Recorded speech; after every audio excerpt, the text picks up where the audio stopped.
country, talking to the radio announcers, the church people and the street people, telling them that God has smiled on me. God has smiled on you if you got breath in your body, if He woke you up this morning and started you on your way. And I want to tell you some stories of people that God smiled on. We know the story of Dr. Martin Luther King, how he started way back in Montgomery, Alabama in 1955, trying just to get dignity, trying to get respect. And he went all the way to the mountaintop. But he didn't forget about the brothers in the valley. He didn't forget about those trapped in the alley. And I hear Brother Martin King say, God has smiled on me. He's been good to me. Let me tell you, God has smiled on me. It's been so good to me.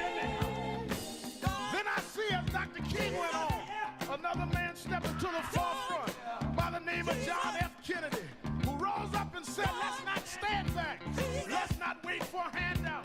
Let's wait for a way out. He said, ask not what your country can do for you, but what you can do for your country.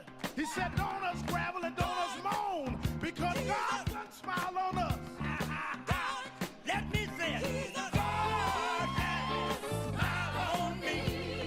He has set me free. Let me say it. God has smiled on me. One more time. I want to say it real slow. I'll say God has smiled on me. He has set me free. Pick it up. God has smiled on me. He's been I feel it. Then I went on by backstage at the Apollo Theater and I saw a man come out. They call him the King of Soul, James Brown. And James Brown said, Reverend, don't you worry.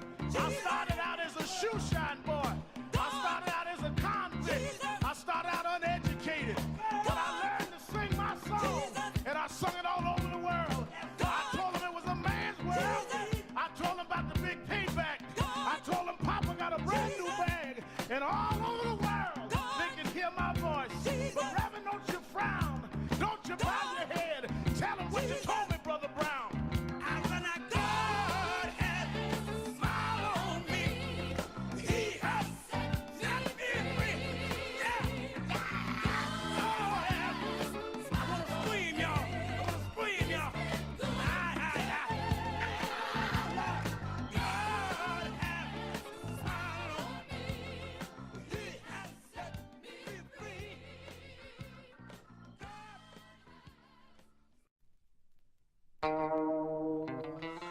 God has smiled on me. He has set me free. God has smiled on me. He's been good to me. Let me tell you, God has smiled on me. He has set me free. God has smiled on me. He's so good to me. Let me tell you, God has everybody, sometimes, He has set God Almighty, I feel so good. Oh yeah, one more time. Yeah. Every day of my life, I feel it. You give me strength and energy. Help me to sing. He's been good to me. Oh yeah. This is Reverend Al Sharpton of Brooklyn, New York. I've been traveling around the country talking to the radio announcers, the church people and the street people, telling them that God has smiled on me. God has smiled on you if you got breath in your body, if He woke you up this morning and started you on your way. And I want to tell you some stories of people that God smiled on.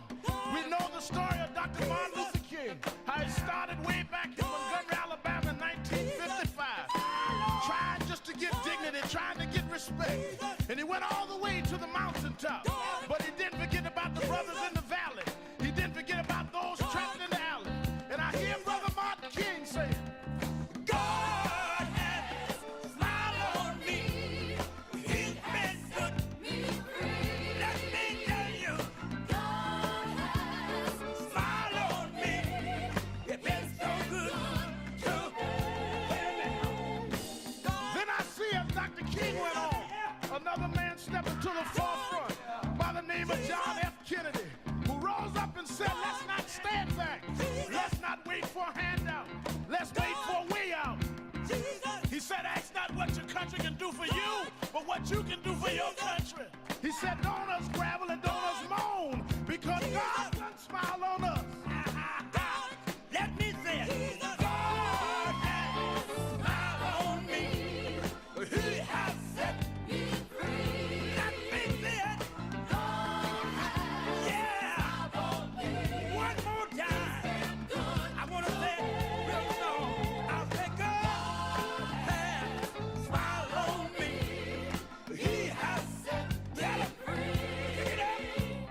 You're live, sir. It's Thursday, July 17th. Do you know what time it is? It's Al Sharpton's time. And for the next 3 hours, it's time to put aside all pretenses, deception, denial, or fronting. The time has come to keep it real on Keeping It Real with Reverend Al Sharpton. A very good afternoon to you all across the country. And good morning to our West Coast listeners.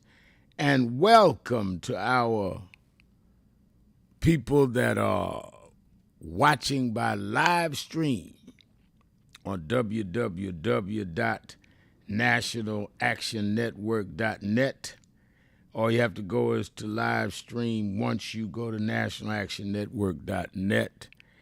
And, of course, we welcome those who are watching and listening on Sirius XM channel 126 Urban View, where talk empowers and becomes action. Now, I'm coming to you live from our National Action Network corporate headquarters in New York.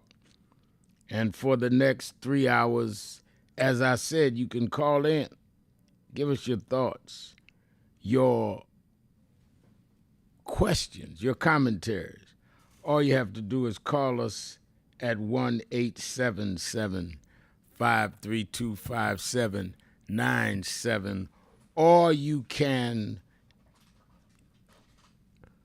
go on our live stream and send a message on our message board, and we'll be glad to give you a readout. I'll try to read out as many as we can. Well, today, 5 years ago, in 2020, we lost one of the great civil rights and political leaders in our history. John Lewis passed in 2020 on July 17th. Before that, a man was choked to death with a police chokehold in Staten Island, New York. And I believe that was 2014. And that would have been 11 years ago. And I knew John Lewis well, or was blessed to work with him in the last, I'd say, 25 years of his life. I was too young to know him when he was head of SNCC or Freedom Rider, but I certainly got to know him as right before he went to Congress and his whole congressional career. Marched with him, protested with him, was with him the last time he came to New York before he passed, as he was suffering from cancer. A lot of advice he gave to me as a younger activist. You know, it's interesting that I tell a lot of the young activists that are coming up in NAN or in other groups, and you that are on live stream seeing some of the pictures they have up of John Lewis and I down through the years. He'd come to our marches, he'd participate. Then that I always will cover that picture of he and President Obama and Valerie Jarrett and I in the White House of one of the presidents, one of the last meetings Obama had as president. He wanted to meet with the civil rights leaders and politicians. And there's a picture now on live stream, is that the last time we was marching across the Edmund Pettus Bridge. We go every year in March. And John Lewis, they say, was too sick with cancer to make the march. And we marched, and when we got to halfway across the bridge, a car pulled up and John Lewis got out and we had to hold him up on a ladder so he could speak to us the last time on the Edmund Pettus Bridge, and that's a picture of me helping to hold him up the last time he was there. A man that gave his life, started as a student freedom rider, was beaten Greyhound buses, was the youngest man to speak at the March on Washington in 1963 as we planned the 2025 March on Wall Street. And he went on to Congress and became a noble man and recognized all over the world. Gave his life and left a legacy. Same day, 14 years ago, man was defending someone in front of one of the stores in Staten Island. Police jumped out, grabbed him by the neck, choked him to death, and he kept screaming, "I can't breathe." Killed him. We worked with his family, made arrangements for his funeral. I did one of the eulogies and marched and demonstrated for years on Eric Garner. His mother still comes to the rallies just about every Saturday. So I say that because these are two pivotal points in the movement that we could think about today. The killing by police of one man that never was properly dealt with, and the passing of a man that paved the way. There wouldn't be a Hakeem Jeffries or Cory Booker or Kamala Harris or Barack Obama if it wasn't for John Lewis.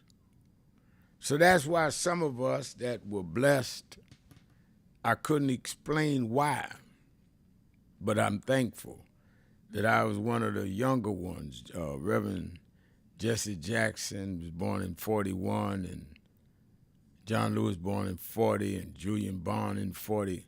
That kind of group that was a little younger than Dr. King. Dr. King was born in 29. So they were like just about a generation behind him.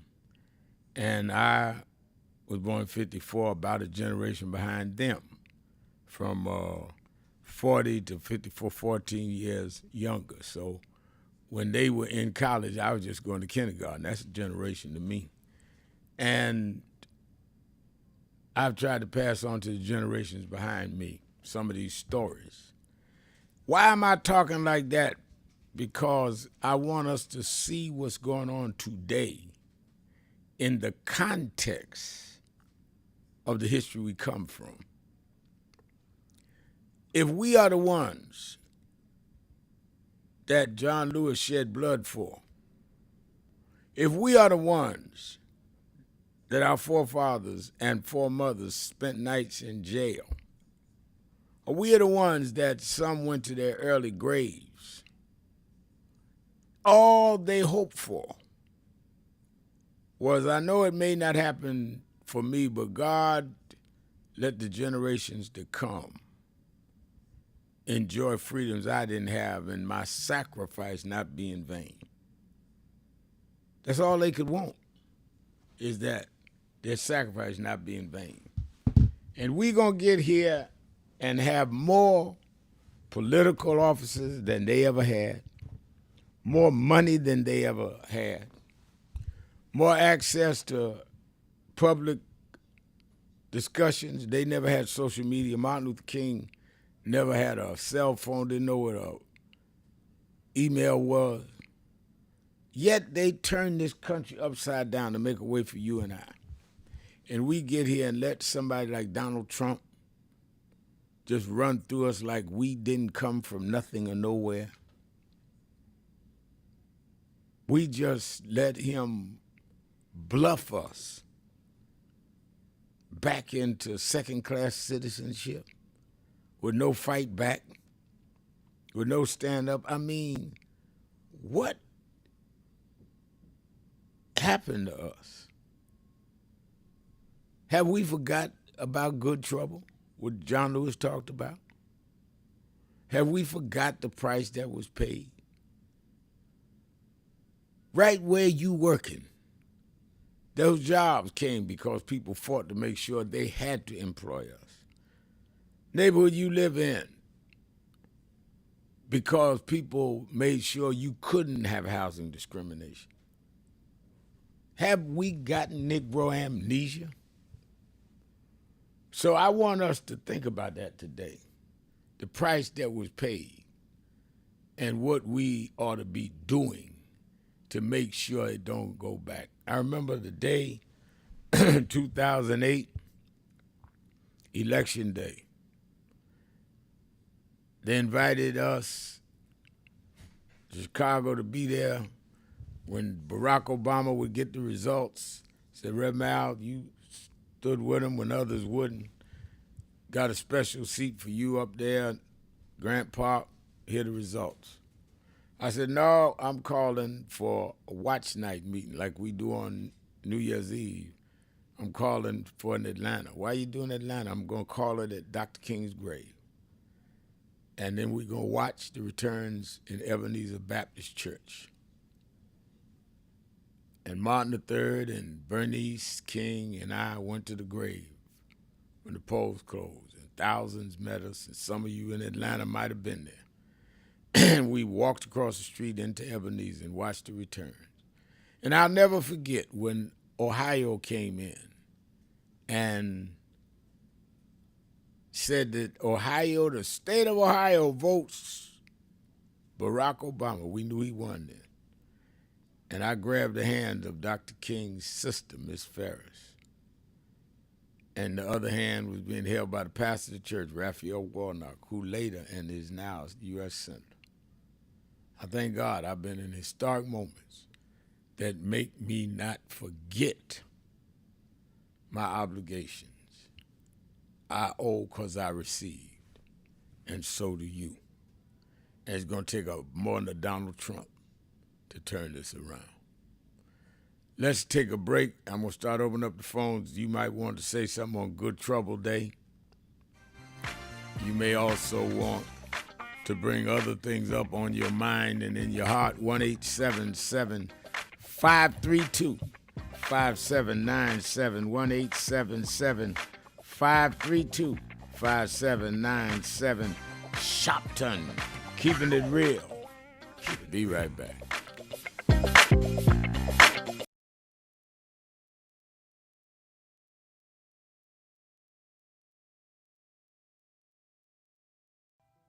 You will find in life,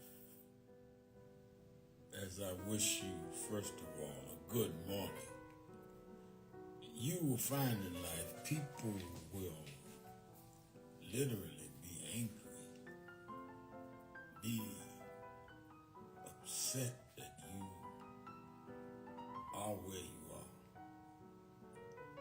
and that you have survived what you survived. They actually are mad. They're not mad that you struggled. They're mad that you survived.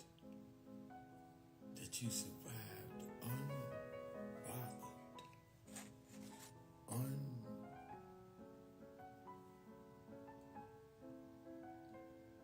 unavailable to a spiritual attack,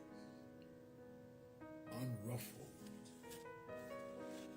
by the battles and struggles you went through to get where you are. Angers them because it not only raises that spirit of jealousy they have, but it makes them feel less than because they've not used their time wisely. And as you go from one challenge to the next, because that's what growth is, a continual facing of challenges. You're not growing if you're not facing challenges. And as you go from one challenge to the next, sometimes you push, and sometimes you have to be patient and let some things play out. Do all you can do and supposed to do, and to let things play out. Because God's already worked out what you're trying to get done. It's already worked out. The key is that what you're doing, your work, going back to the weekend assignment of focusing and committing to taking care of your business. The key is that your business is not just about you, but that your business elevates you for a greater good that God wants done. And as long as you have that centered, that your business, your work is part of a larger move of God in these times and with these purposes, you can push yourself, but you can also be patient at the same time as you push it. Knowing God will bless what God has ordained, as long as you don't do it for self-glory alone. Oh, you have ego gratification out of it. It's part of the reward. But that should not be all that you're there for. The higher you level up, the more you serve more than yourself. And you don't only just accept that, you expect that. That's part of the journey. In fact, that's the cause of the journey. Because at the end of the day, yes, we all want to be what we call successful. We all want to be of note in whatever field we're in. But at the end of the day, if we don't fit into serving the larger picture of what is needed and what God wants at these times, it's all for nothing.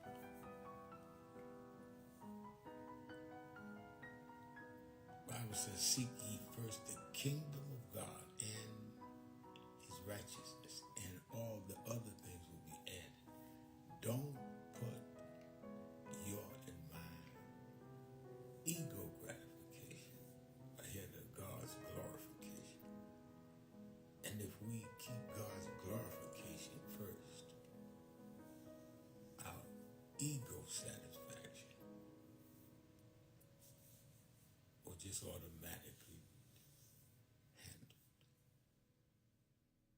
Have a blessed day. You will find in life, as I wish you, first of all, a good morning, you will find in life people will literally be angry, be upset that you are. God has smiled on me. He has set me free. God has smiled on me. He's been good to me. Let me tell you, God has smiled on me. He has set me free.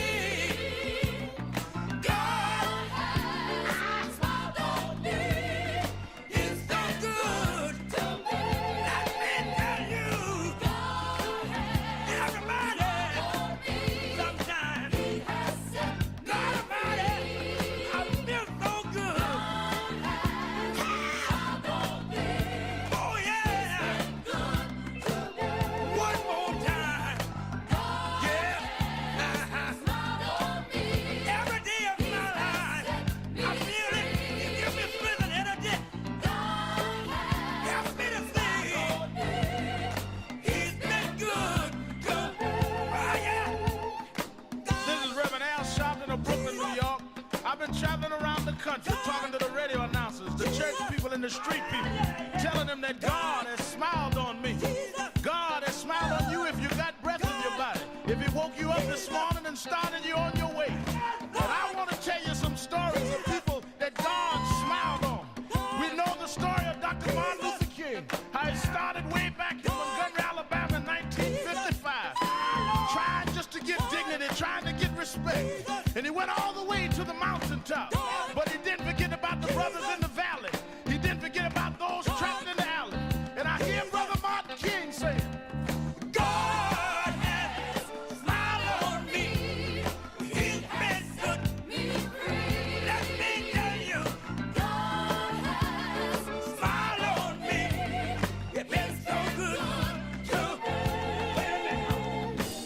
Then I see as Dr. King went on, another man stepping to the forefront by the name of John F. Kennedy, who rose up and said, let's not stand back. Let's not wait for a handout. Let's wait for a way out. He said, ask not what your country can do for you, but what you can do for your country. He said, don't us gravel and don't us moan, because God done smile on us. Let me say it. God has smiled on me. He has set me free. Let me say it. Yeah. One more time. I want to say it real slow. I'll say God has smiled on me. He has set me free. Pick it up. God has smiled on me. Yeah. I feel it. Then I went on by backstage at the Apollo Theater and I saw a man come out. They call him the King of Soul, James Brown. And James Brown said, Reverend, don't you worry. I started out as a shoe shine boy. I started out as a convict. I started out uneducated. But I learned to sing my song. And I sung it all over the world. I told him it was a man's world. I told him about the Real, keeping it real. I am your host, Reverend Al Sharpton, and we're back. 1-877-532-5797. 1-877-532-5797 or www.nationalactionnetwork.net. Live stream and post on our message page. Lori Parks, my great sister, activist beloved, has on our live stream message page. Lori has, good afternoon. Not many leaders are left from the civil rights era.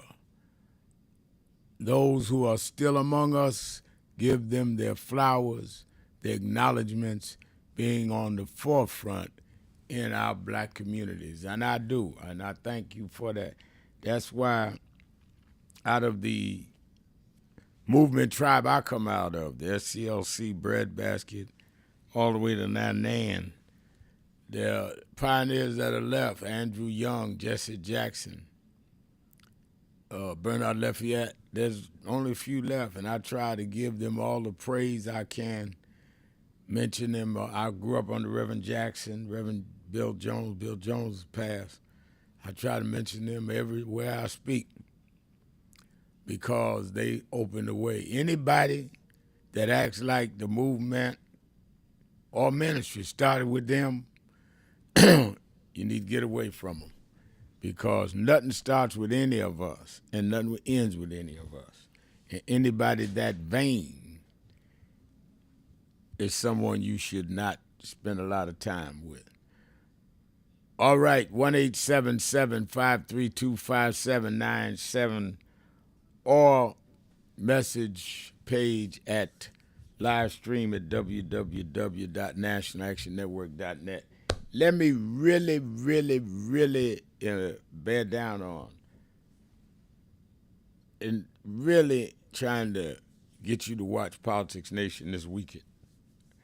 I know that they're going to spend a lot of this weekend on Epstein and all of that. And I'm going to put that in focus.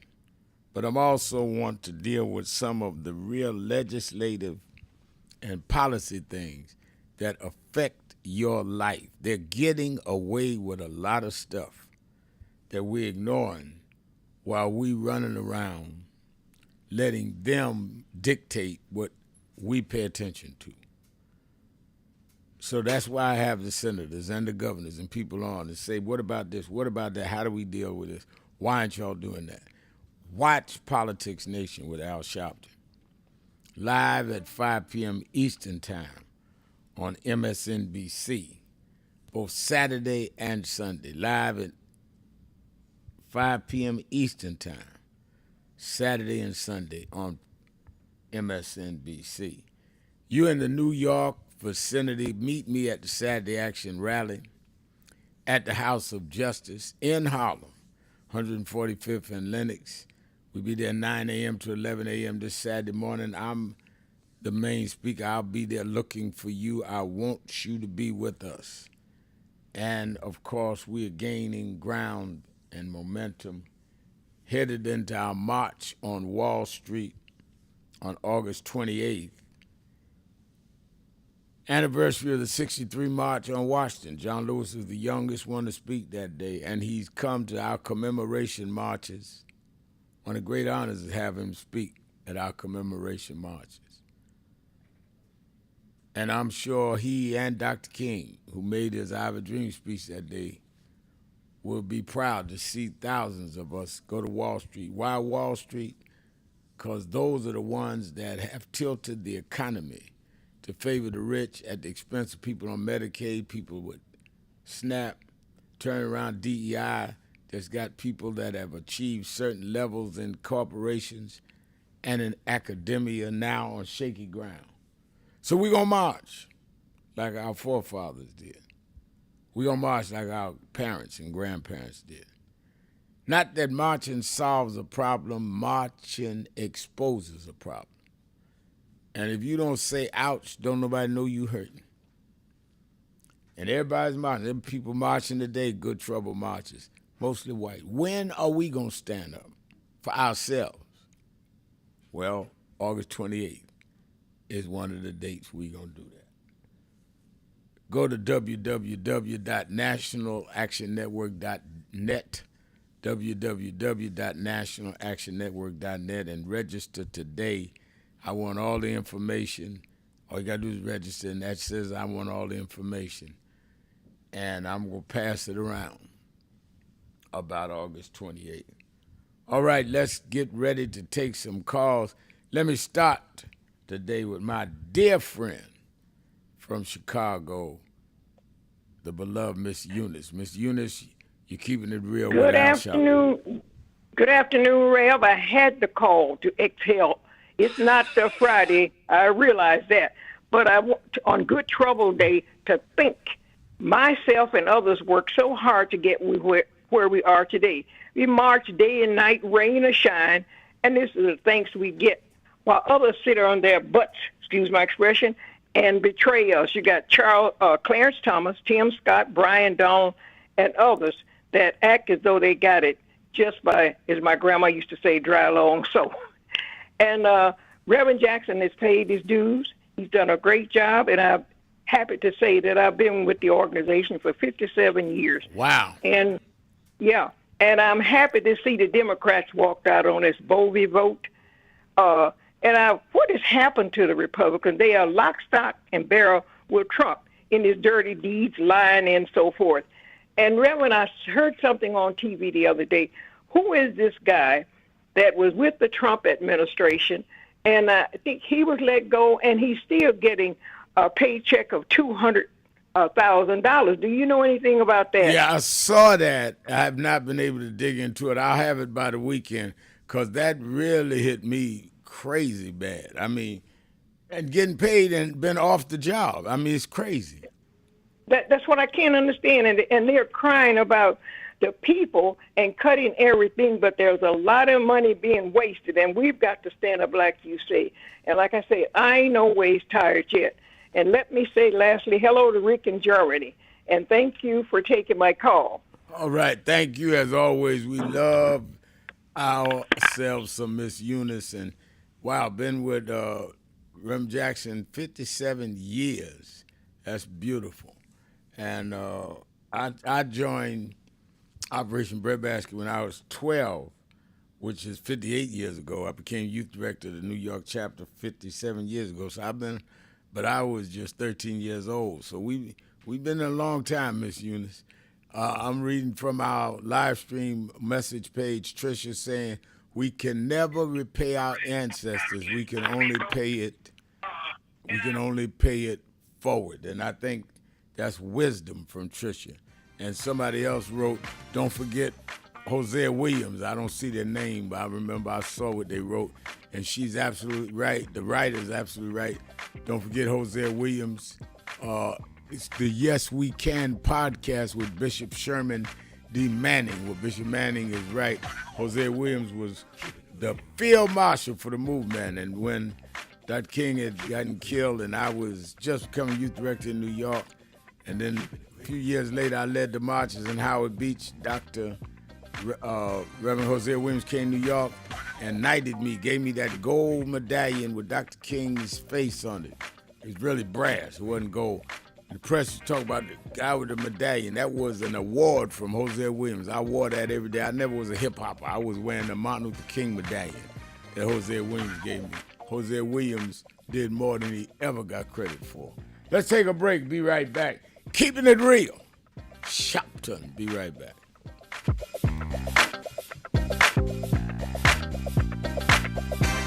You got to be the new thing. This is not about likes on Facebook. This is about changes in our society. We got a hostile bigot in the White House, and we don't need a popularity contest. We need people that are grounded and rooted in this and gonna fight with all they got. Jesus went up on the mountain and told his disciples. Reverend Toon said, y'all pray with me. They went to sleep. And when they looked up, they say that he had gone up on the mountain. They termed transfiguration. Is that in the book? And he was talking to Moses and Elijah. If Jesus had to talk to those that preceded him, then how you so brilliant you ain't got to talk to nobody? So as we embark on dealing with this DEI fight, I wanted to read, I studied all week, what would Dr. King be saying? What would Reverend Jackson be saying? That's what we're doing. This ain't a Sharpton thing or whoever thing. This is a thing in continuity. If Dr. King can shut down the Montgomery bus boycott when we couldn't even ride the front of the bus, if Jesse Jackson could take on major corporations before we had cell phones, then we in our day can take these companies that want to say no DEI and shut them down because we come out of a tradition and a lineage that can do that.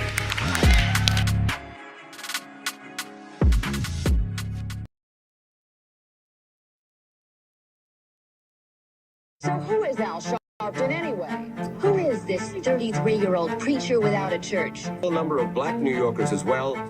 He is little more than a pudgy exhibitionist who can be counted on to show up, bullhorn in hand, at every racial incident.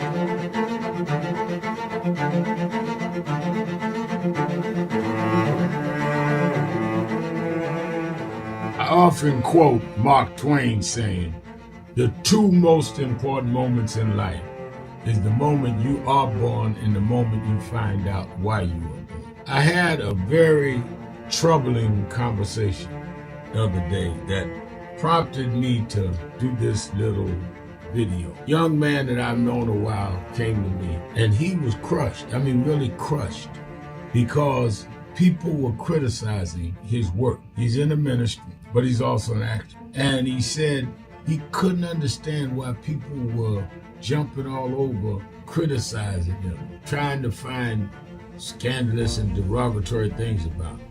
And I told him, I said, you know, you very young. You don't know the road I've traveled. They called me everything but a child of God. A blabbermouth, a loudmouth, too flamboyant, an agitator, a racist, and I a race had to baiter. learn. Yeah, right. I was not defined by how others saw me. I was defined by how I saw myself and whether I was being true to myself. Some of you watching this don't like me. And it doesn't matter as long as I know what I'm doing and I like me for being real.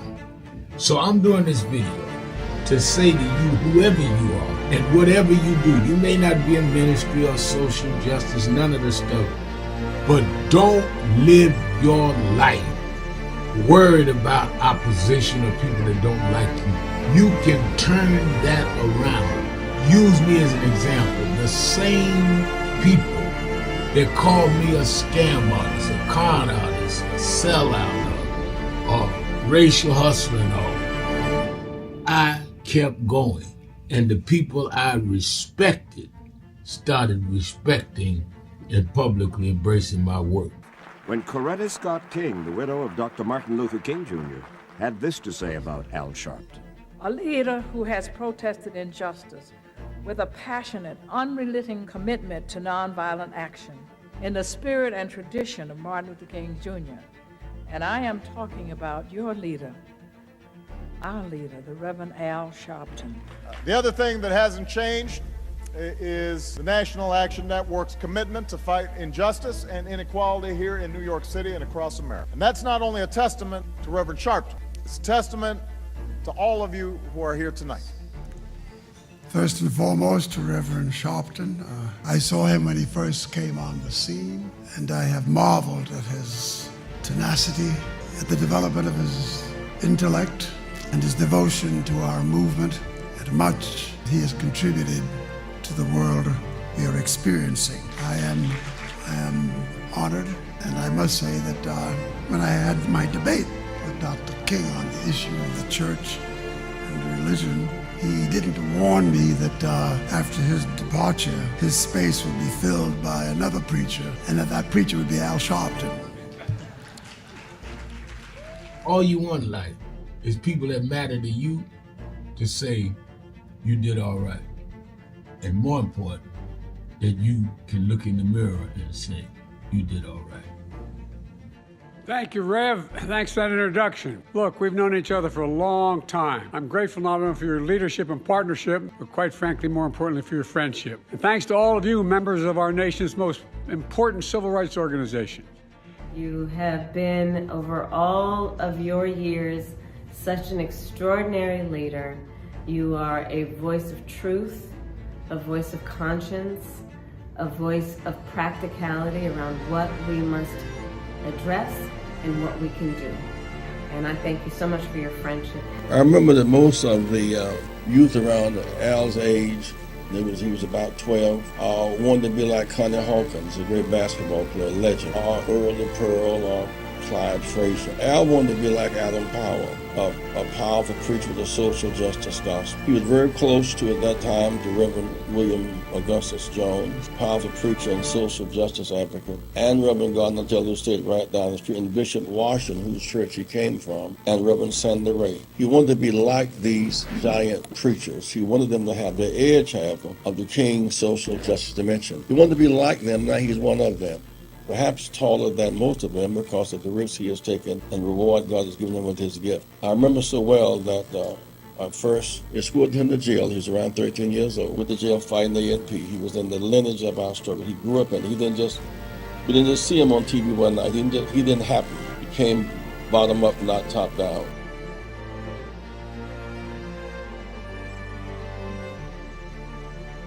Thank you for joining us for Weekdays Live with Reverend Al Sharpton. Take the time to share this broadcast right now. Tell your friends it's time to keep it real with Reverend Al. Comment your questions now in the chat or call Reverend Al Sharpton directly on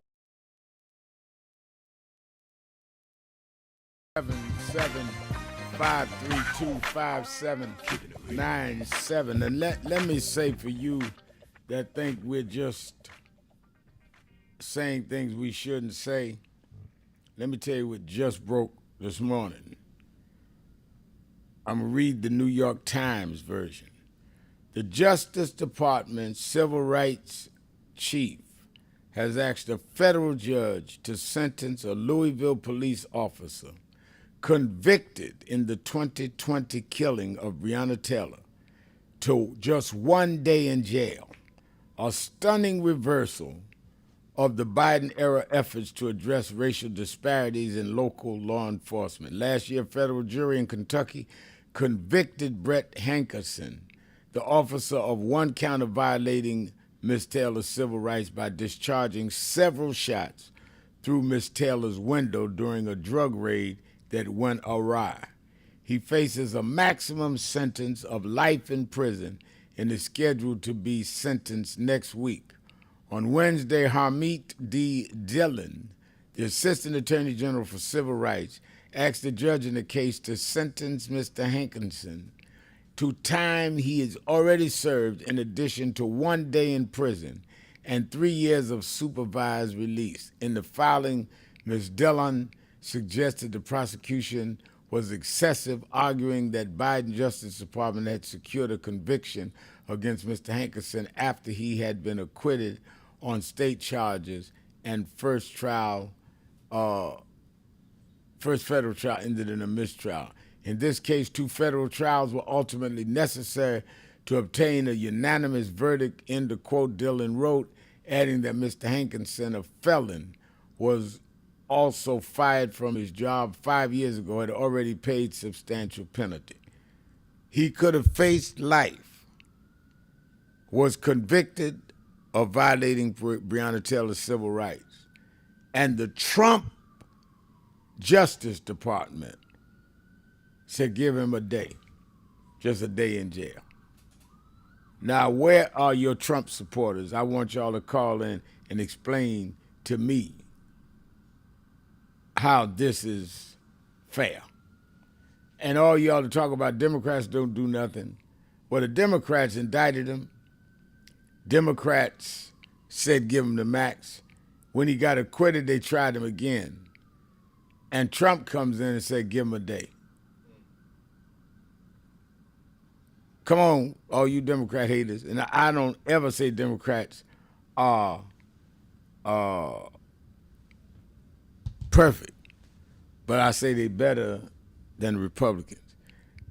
To have the audacity, the unmitigated gall to say we recommend he get a day is spitting in the face of Lady Justice, spitting in the face of the families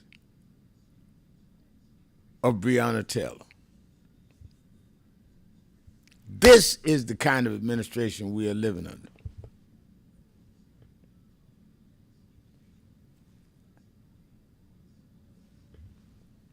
Let me go to the phones. I'm waiting. I'm looking at the message board. I'm looking for you people that said the Republicans is where we had to go. I want y'all to explain to me why they only asked 1 day for a convicted felon of civil rights violation, policeman.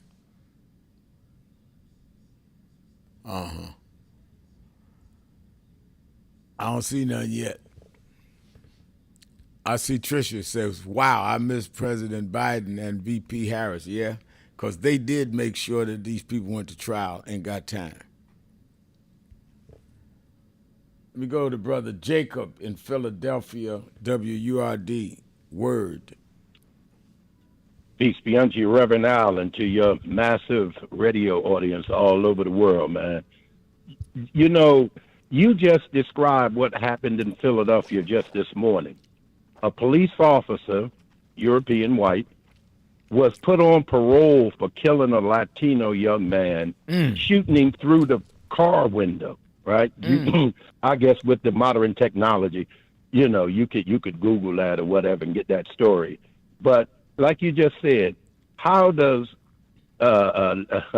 Lady Liberty feel about this justice, and how does the families of these people feel about what just happened? You know, nothing. In other words, their loved one were killed, you know, by somebody who, whatever happened, they killed them, and they get no repercussion. Man, ain't that something? But, you know, Reverend Al, I heard you earlier.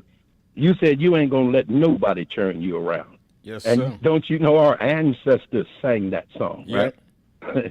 Man, you know, I tell my Pan-African brothers and sisters all the time, don't get mad at me because I'm going to honor my most recent ancestors who I saw. Do you know what I'm saying? And then I'll work it back, because I'm going to honor my mother first, because she one of, God rest her soul, she one of my favorite, most best ancestors is my mama. So, I always let them know that it ain't that we're not honoring our ancestors, but we starting with the people that just left us, and then we going to work it back. But, Reverend Howe, we was always taught that God worked in mysterious ways, right? I used to always hear that in church and whatnot. And, in a way, Donald Trump is uniting Americans because MAGA, libs, Republicans, and Democrats, independents, they want the truth of this Epstein file thing, right? And I got a question for you, Reverend Al, and then I'll hang up and listen. What do you think should happen if, say, for instance, President Trump's name not only was in it, but was all throughout it, right? What do you think should happen? And then what do you think should happen if that were to occur when the files are released? And I'll hang up and listen. Thank you. What do I think should happen when what? In other words, if they find out that Trump's name, Donald Trump, the President of the United States of America and to the Republic for which it stands, if they find out that his name is not only in the files, but it's throughout the files, right. I asked the question, what do you think should happen? And what do you think would happen if that were to occur? Well, if his name's, thank you for the question, and thank you for what you said about our recent ancestors, because I concur. Brother Jacob, thank you for your call. If his name is all through the files, certainly it's according to it through the files saying what? If he committed a crime, he ought to be prosecuted. And if he had any engagement with underage people, which is the allegation that they're saying that Epstein engaged with, if Trump was in any way with that, he should be prosecuted. If he was just there and knew of it, then you have to ask yourself, why didn't he reveal it? And if there was a cover-up, then you have to deal with that. What do I think will happen? Unless we put in people in office, nothing's going to happen because they're not going to do anything to trump the Republicans. But it could be a motivation for some of us to stand up and vote them out of having the majority of the House of Representatives and the Senate next year. I can't help but say that I don't understand why Trump has such an aggressive obsession with not releasing the files, to where he's even fell out with some of his friends about this, unless there's something at least embarrassing, if not worse, about him. Because Trump's like, let it all fly. He certainly is not acting like this about this. And that should tell us something. I don't know if he knows what's in the files, but I know the way he's behaving, he acts like he knows what could be in the files. Let's go to Michael in Georgia. Michael. How you doing, Reverend Al? I'm doing good. How you doing? I'm good, thank you. So, the reason that I believe all the Republicans and even some of the Democrats have not come out as forcefully as they can against Trump and the Epstein files is because they've been compromised. They are co-opted and they have been coerced. There's no other reason why they would abandon their 40 and 50, maybe even 60-year-old moral principles, right, in defense of Donald Trump and what he is alleged to have done. I mean, how else would you be able to explain it if they're not compromised? One of the biggest traps that you know in espionage is a honey trap. Epstein, I've read, is possibly tied to the Israeli Secret Service or Mossad. And that could be why that they have not been able to as forcefully come out against what he's doing as they could. I think on the threat of them releasing damning information on each and one of them guys who you would think 40 and 30, maybe even 20 years ago, they would never have condoned any of this type of behavior. And now all of them are all right with it. That don't happen in the vacuum. It don't happen by accident. They are compromised and coerced. That's what I think. Well, I tell you what, I think your thoughts run very, very, very close and parallel to mine, because there's no other reason that you can rationally think this would happen. All right, let's take a break. We'll be right back. Keeping it real. Sharpton. Be right back.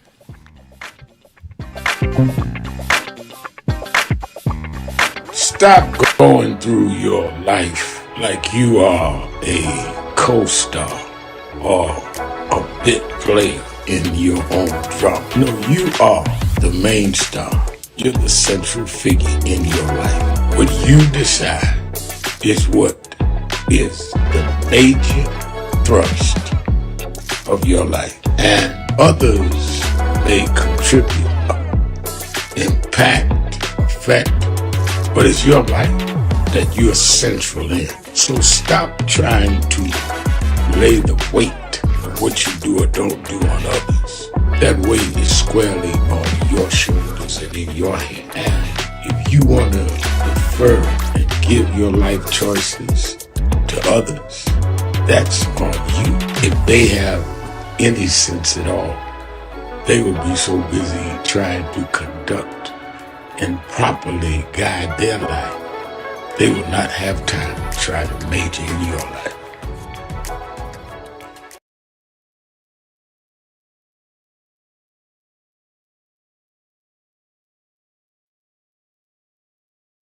It's been a long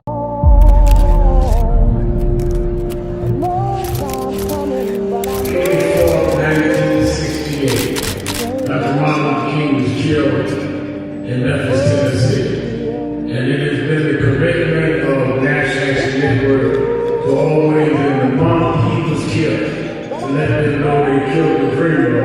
I have a dream today. When they came for the dream.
I had a thought this morning that I want to share with you about mentorship. I am able to do a lot of what I do because I had great mentors, but there are correct ways and incorrect ways to mentor people, in my opinion. I was mentored as a boy preacher by Bishop F.D. Washington, one of the great Pentecostal preachers of his time. Then Reverend William Jones, who became my pastor after Bishop Washington died, who was unquestionably in the top 5 black church ministers, theologians. Reverend Jesse Jackson, who I started my activism under his leadership, he and Reverend Jones. And I learned politics directly as a youth director from Shirley Chisholm. So even though I didn't finish college, I had the most unique education in the world from being exposed to giants. But the one thing I learned is as I grew older and people started coming younger than me and wanted me to teach and mentor them, the magic of the mentors I had is they did not want me to be their clone. They wanted me to learn things from them and use my own gifts and talent in my own unique way and let me do things on my own, because they knew that if I flopped in some things, it would teach me for the other things. They'll come and help me once I was down, but they were not going to have me avoid being down. And they were not going to impose themselves on me. Why am I saying that? Because too many mentors want clones, and too many mentees want their mentors to put them on a pedestal. Oh, so-and-so didn't do this for me. Oh, so-and-so didn't open doors for me. If they got to open doors for you, it may mean that they knew you weren't ready to go through those doors. Their job is to prepare you. Your job is to develop your own skills, your own unique ways. And I don't care if it's my daughters, who both have come into their own, or anyone else. I'm not a talent agent. I did not form National Action Network to give people their step up. I formed it to fight for justice for everybody. If talented people get in, it's my job to invest and give them a platform. It's their job to get on the platform and perform and show their ability. Sitting with me today in the office as I talk about is one of my mentees, Reverend Stephen Marshall. Now, Stephen, you just came around us when you were how old? 11 years old. 11 years old. You just turned 40 and now you're called to the ministry? Yes, sir. And what do you do in National Action Network? I formulate policies, lead in various regions, but most importantly, I senior advisor to you on all things from social justice strategies, politics, intergovernmental affairs, you name it, community organizing, all of that stuff. And I could go through scores of others. My daughter started Huddle. They got Huddles now, which is for young people to meet once a week all over the country. I just saw the video from the Las Vegas National Action Network chapter. Now, when you decided to preach, did I ever tell you to become a preacher? Not one time. Who called you to preach? The Lord. All right. And did I say go to this school or that school? No, sir. Did I open this door, that door? Did I tell you be ready when the doors open? Always be ready and prepared. And that's what I'm saying. Get you some young people than you that you can help along the way. But don't be their talent agent. Their talent must speak for themselves. And anybody that grumbles with you about so-and-so didn't do something for them, maybe it's because they didn't feel you were ready, or that they felt if they did it, you wouldn't do it on your own. But we all don't live forever. I want the next generation to speak of me, of National Action Network, and others. The way I speak of Reverend Jones and Bishop Washington and Shirley Chisholm and Reverend Jackson. But I just don't want young people to feel that somebody ought to give them the reins of leadership or give them the reins of business or whatever it is you're in. You need to learn from their journey, get the pearls of wisdom from them, but don't have them do for you, because then it means you can't do it for yourself.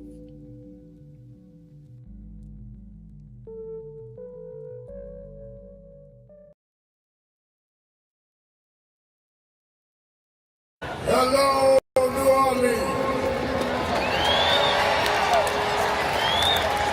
Let me tell you straight. They did not think we could come and be here tonight. They cut budgets and advertising, but one black man, Rich Newton, said, I don't care. My families come together every 4th of July weekend, and essence will happen, because that's who we are. Give a big hand to Rich New Dennis for bringing us back.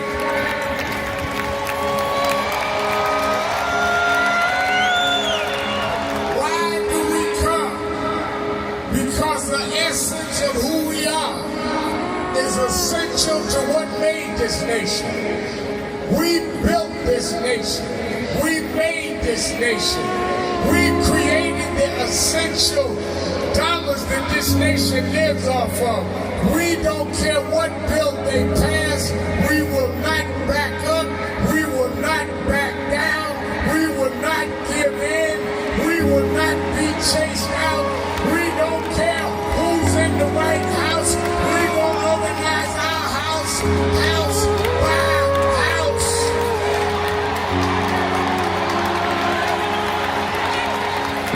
We came over the Middle Passage. We survived slavery. We survived Jim Crow. Don't you give up now. Don't you turn back now. Stand up, black man. Stand up, black woman. Reclaim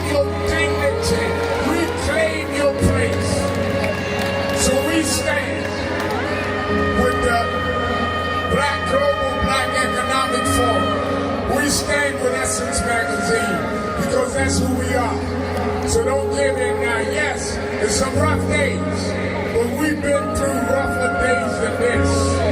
Yes, Trump is a bad dude, but we beat badder dudes than Trump. So let's party with a purpose, because our rhythm and our music reminds us who we are. Because we can smile through our pain and organize. Reverend Al Sharpton and they're back. 1-877-532-5797. 1-877-532-5797. Twitter.com, The Rev Al. Twitter.com, The Rev Al. And we clearly and unapologetically making our statement and presence known about this atrocious Justice Department request that they only give a day in jail for the policeman that was convicted of violating the civil rights of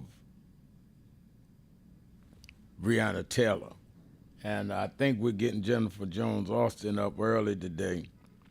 As a lawyer, she could break this down. Are you there, Jenny? I'm right here with you. All right. Are you able to hear me? Yeah, I hear you, yes. The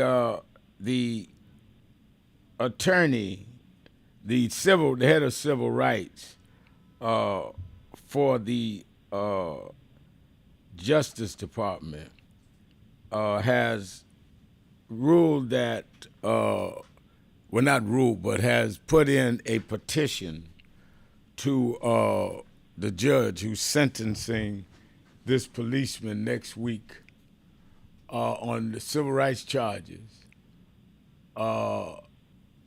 that he be only given a day. He was convicted of civil rights charges. First federal trial was a hung jury. Then he was convicted. Federal guidelines say he could face up to life in jail. I say this is spitting in the face of mother of Lady Justice. I mean, I've never heard of anything. I mean, first of all, why sentence him at all if you only gonna ask for a day? I mean, what a disgrace this is. Give me a legal perspective. So, I mean, let me just say to you, you're asking for a legal perspective, but the challenge here is that this is not really a legal perspective. This is politics, and like Trump, it's Trump at work at every turn. This is diminishing the value of a human life. It is thumbing your nose at, like a black woman and a black woman's life mattering. And it's playing this game of, well, he was returning fire. This was this back and forth. He shouldn't really be held liable to the degree that he's been found guilty, and there's no precedence for anything like this. But what it really is, and keep in mind that it's not the counsel that defended him that's asking for this. This is coming straight from the Justice Department. So it's politics. It's politics leading over into a criminal legal matter. Just essentially saying that this woman's life doesn't matter, and it is what it's kind of like it is what it is. That's how I read it. And what you have very often is in criminal sentencing, you can have people come in and provide opinion and perspective. And what you have here is the Department of Justice essentially kind of trumping and I don't mean that by any pun anyway, but they are entering their filing.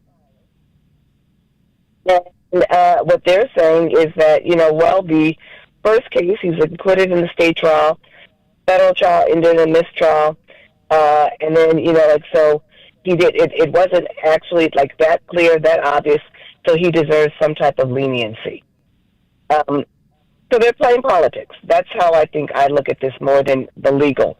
And you can always find ways. I mean, what we're seeing time and time again is you can use the law and do a little bit of wrangling with the law. But in short, this is politics.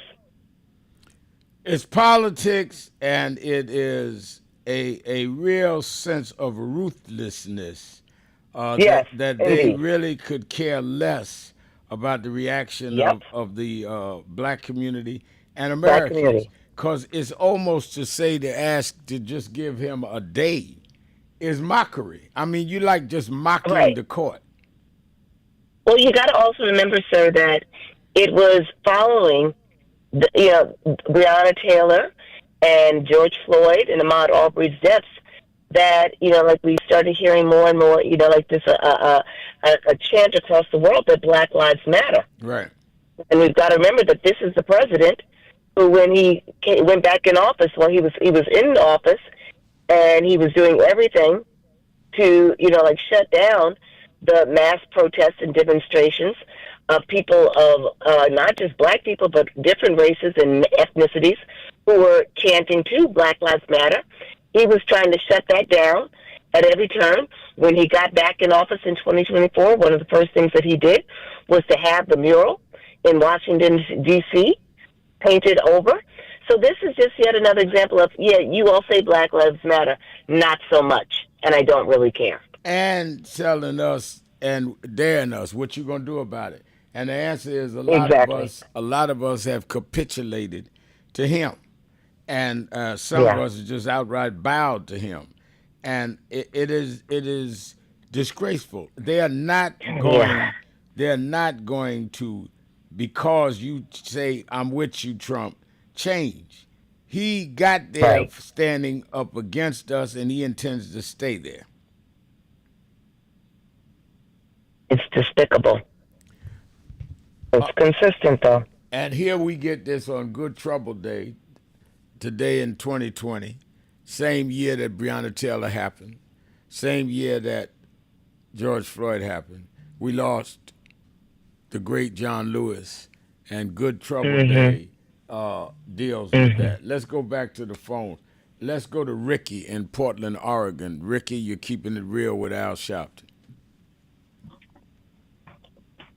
Yeah, how you doing, Reverend Al? I'm doing fine. How are you? I'm doing okay. I think what you guys were just talking about is how he's trying to make America great again. How black people didn't have no rights and how they could do anything to black people. That's what that making America great again is all about. Right. But what I'm calling about, I'm retired, so I kind of stay up late, and I watched a couple of monologues, and they showed Trump talking about his Uncle John, who was a professor at MIT, and he claimed that his uncle had a degree in nuclear science, chemical, and mathematics, when all along he just had a degree in math, a degree in mechanical science, just one degree. But he claimed that he had 3 degrees. And then he went on and said that his uncle taught the Unabomber, forgot what his name is, Krasinski or something like that, and that Krasinski was the smartest person in his uncle's class, that he would go around correcting all the other students' papers. Well, it turned out that Trump's uncle died in 1985, and the Unabomber didn't come out till 1996. So that big long conversation he had about his uncle, which was unnecessary. I mean, he could have just said my uncle was a professor at MIT, but he had to stretch it out and lie and make up a big old story. The Unabomber did his thing in 1996, so how could he had a conversation with his uncle about the Unabomber when his uncle died. I know a lot of people will speak, but I just wanted to when put his that uncle out there. died, in what year kind you of clicked off? pathological liar their president is. You clicked off. The uncle died in what time? What year? His uncle died in 1985, and the uniform bomber didn't come out till like 1996 or something like that. Yeah, about 11 years after. How, well, it goes how could he to had a show conversation with his uncle? No, but it goes to show you that, Ricky, this man, three things about this. One, that he is a pathological liar. Mm-hmm. He can't help it. He enjoys lying. Second, that he has no regard or respect for the public, that they're going to check his lies. He feels everybody is gullible, and that it doesn't matter. Just throw out stuff and it's all right. And third, that he feels that he's intimidated enough Republicans and right-wingers that they're not going to abandon him no matter what. And I think the sad part is he's been right so far. We're seeing some chinks in the armor on this Epstein stuff, but even that is not to the level it should be. But thank you for your call, Ricky. That was great. Thank you for your call. He's gross. Keeping it real. Sharpton, Jones, Austin. Be right back. Keeping it real. Today, the 17th of July, we remember Eric Garner, a black man whose final words, "I can't breathe," became the rallying cry for a generation. From day one, the National Action Network stood with his family from Staten Island to the courtroom, and we're still standing with his mother, Gwen Carr, his children, and the memory of his late wife, Esau, daughter Erica, and son Emery. We've seen progress. Pantaleo was fired, the Anti-Chokehold Act passed, body cams became standard, but those victories didn't bring Eric back. They didn't save Erica or Emery, and they haven't stopped the injustice we still face. We carry their names, their pain, and their purpose. Until justice is the norm, not the exception, we will keep fighting. Because we still can't breathe until we all can.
Even if they said no, if I didn't ask them to please say something and bless us here today, and encourage us, because where we are, we need guidance, we need direction. Reverend Sharpton, if you could please guide us and say a few words, because we just must. There's no way you're in on this.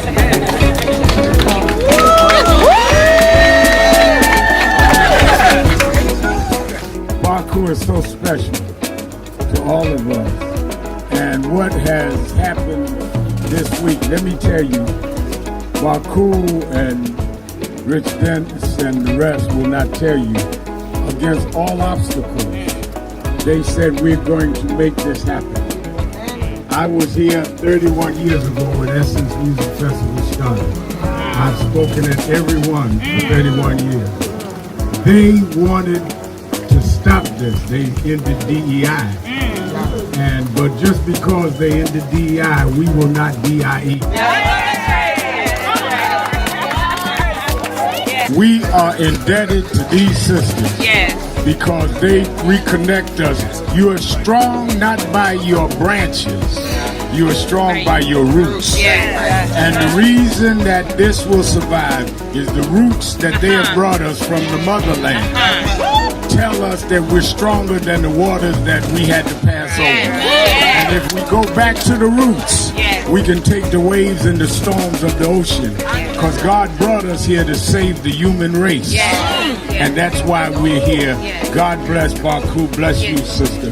Bless Reverend Jasmine Crockett. And all of you that are here tonight.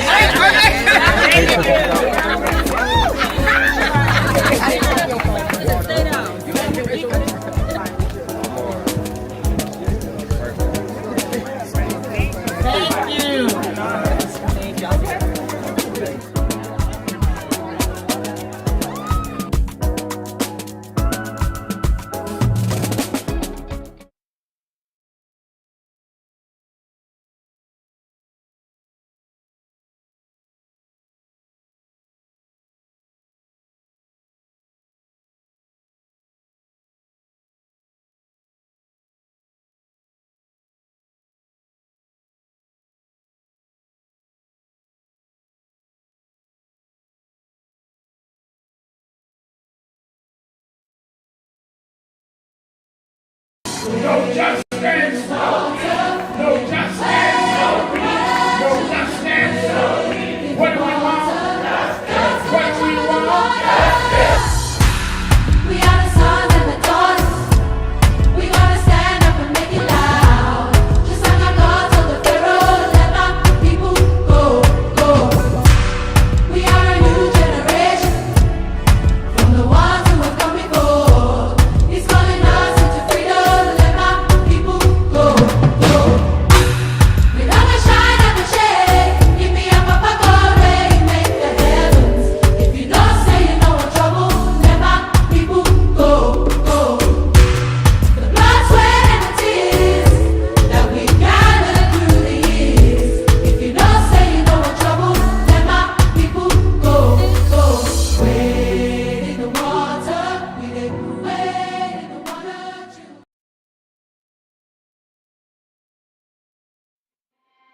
Today, the 17th of July, we remember Eric Garner, a black man whose final words, "I can't breathe," became the rallying cry for a generation. From day one, the National Action Network stood with his family from Staten Island to the courtroom, and we're still standing with his mother, Gwen Carr, his children, and the memory of his late wife, Esau, daughter Erica, and son, Emery. We've seen progress. Pantaleo was fired, the Anti-Chokehold Act passed, body cams became standard, but those victories didn't bring Eric back. They didn't save Erica or Emery, and they haven't stopped the injustice we still face. We carry their names, their pain, and their purpose.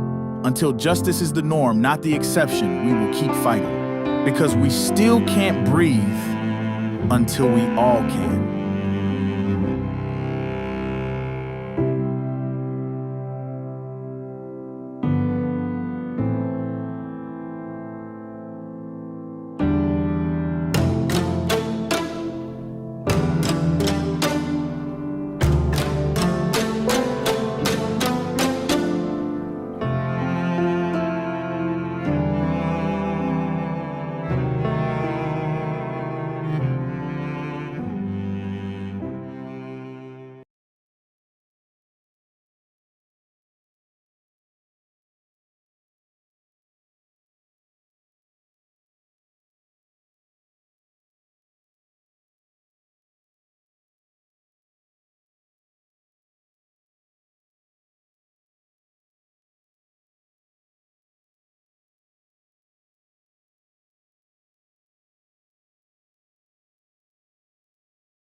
You got to be the new thing. This is not about likes on Facebook. This is about changes in our society. We got a hostile bigot in the White House, and we don't need a popularity contest. We need people that are grounded and rooted in this and gonna fight with all they got. Jesus went up on the mountain and told his disciples. Reverend Toon said, y'all pray with me. They went to sleep. And when they looked up, they say that he had gone up on the mountain. They turned term transfiguration. Is that in the book? And he was talking to Moses and Elijah. If Jesus had to talk to those that preceded him, then how you so brilliant you ain't got to talk to nobody? So as we embark on dealing with this DEI fight, I wanted to read, I studied all week, what would Dr. King be saying? What would Reverend Jackson be saying? That's what we do. This ain't a Sharpton thing or whoever thing. This is a thing in continuity. If Dr. King can shut down the Montgomery bus boycott when we couldn't even ride the front of the bus, if Jesse Jackson could take on major corporations before we had cell phones, then we in our day can take these companies that want to say no DEI and shut them down, because we come out of a tradition and a lineage that can do that.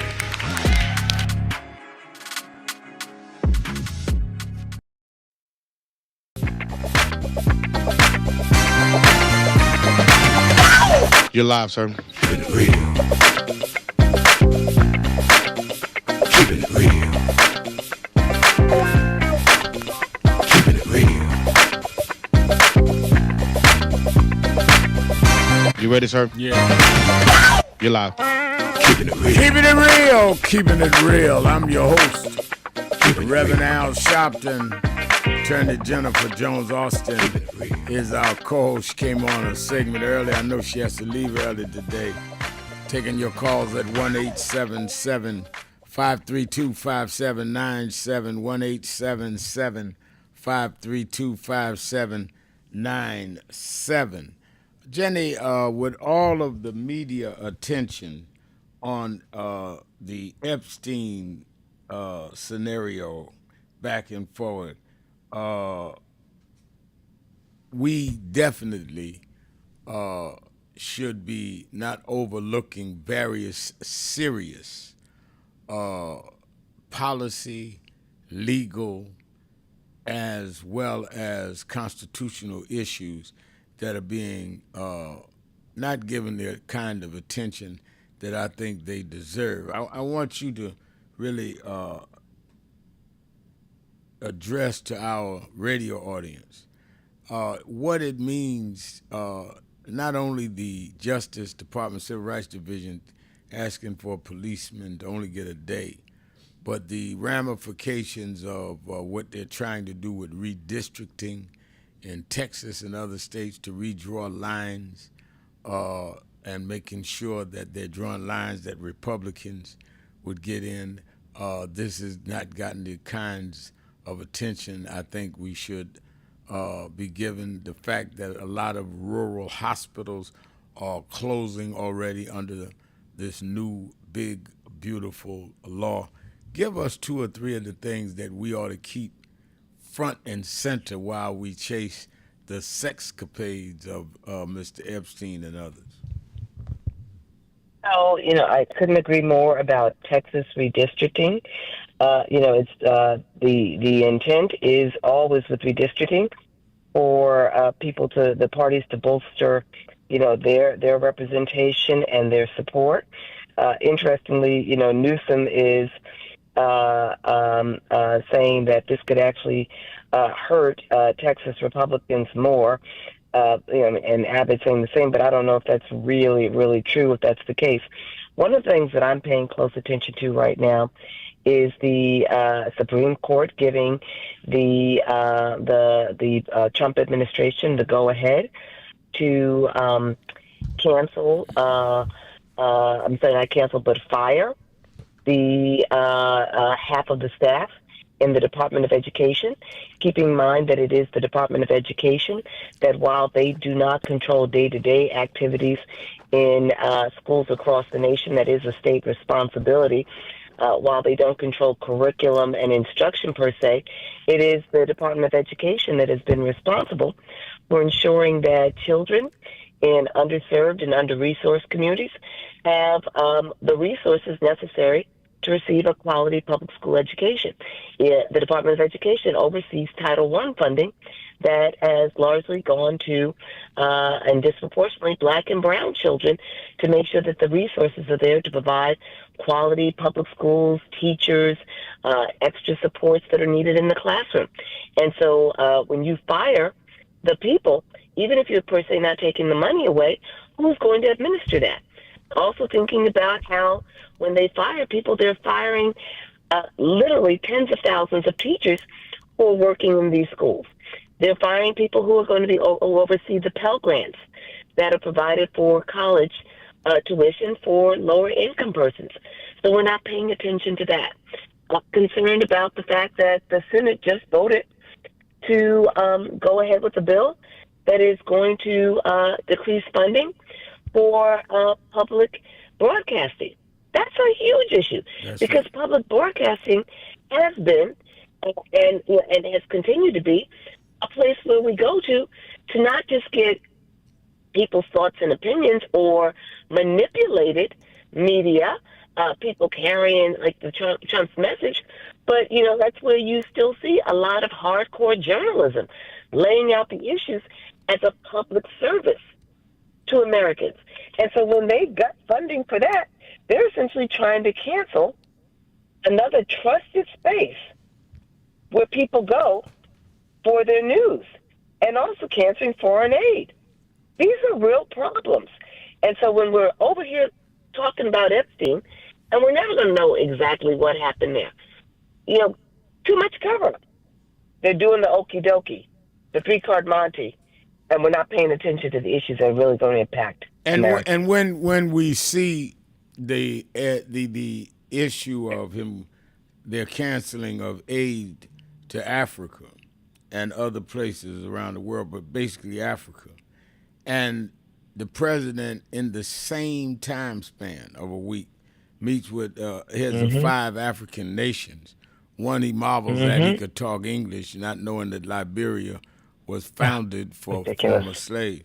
But the thing that I think that and I'm in the media hosting a TV and radio show, is that why wasn't that a huge issue and questions to those African presidents and to President Trump about how are you meeting with them when you just cut off aid? It barely was raised at all. It was like a bleep on the scale. Yet Epstein, we are overindulging in Epstein, and I'm not dismissing at all the seriousness of what happened with the pedophilia and who may have been involved. Yeah. But what I'm saying is that we should not do it where we're not talking about fundamental things like PBS being defunded and like what we're talking about in terms of redistricting, which could clearly keep this crowd in the majority in the House of Representatives if we're not careful.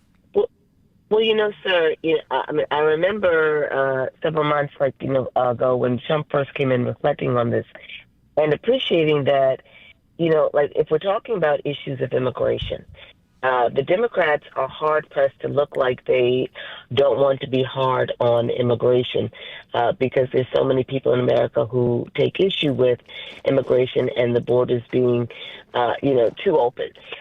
If we're talking about Middle Eastern affairs and, the back and forth, on Israel and Palestine, it's like the Democrats are hard-pressed to engage in that. I mean, we all can voice our thoughts and opinions and concerns about Palestinian people and Netanyahu, but the Democrats are hard to find that line because they're anxious about whether or not some of their own supporters will question or challenge what they're doing, meaning that they do support, the lives of everybody, but it's very hard to sometimes thread that line. But this is when you talk about public broadcasting, when you talk about funding for Medicaid, when you talk about the dismantling of the Department of Education, these aren't hotbed issues where you have to toe the line. You can be strong in your opposition, and I think that our Democrat Party, the Democrat Party, is going to have to figure out how they're stronger, and we are stronger, and pushing back on these particular issues and evidencing that he doesn't really care about the everyday American. Because when you're cutting the DOE, I was just going to say, when you're cutting the DOE, you're at the Department of Education. It's just not funding for black and brown children.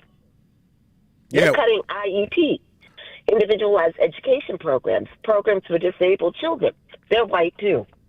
And I think that that if you don't do it out of the moral calling, you should do it out of the political calling, because this is why the Democrats are not getting the turnout and the vote and the enthusiasm they should, because they're not, in my opinion, taking the microphone from the Republicans and the right wing. They're reacting to what they're saying rather than controlling the narrative. Let's take a break. We'll be right back. Keeping it real. 1-877-532-5797. Sharpton, Jones, Austin. Be right back.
God has smiled on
me.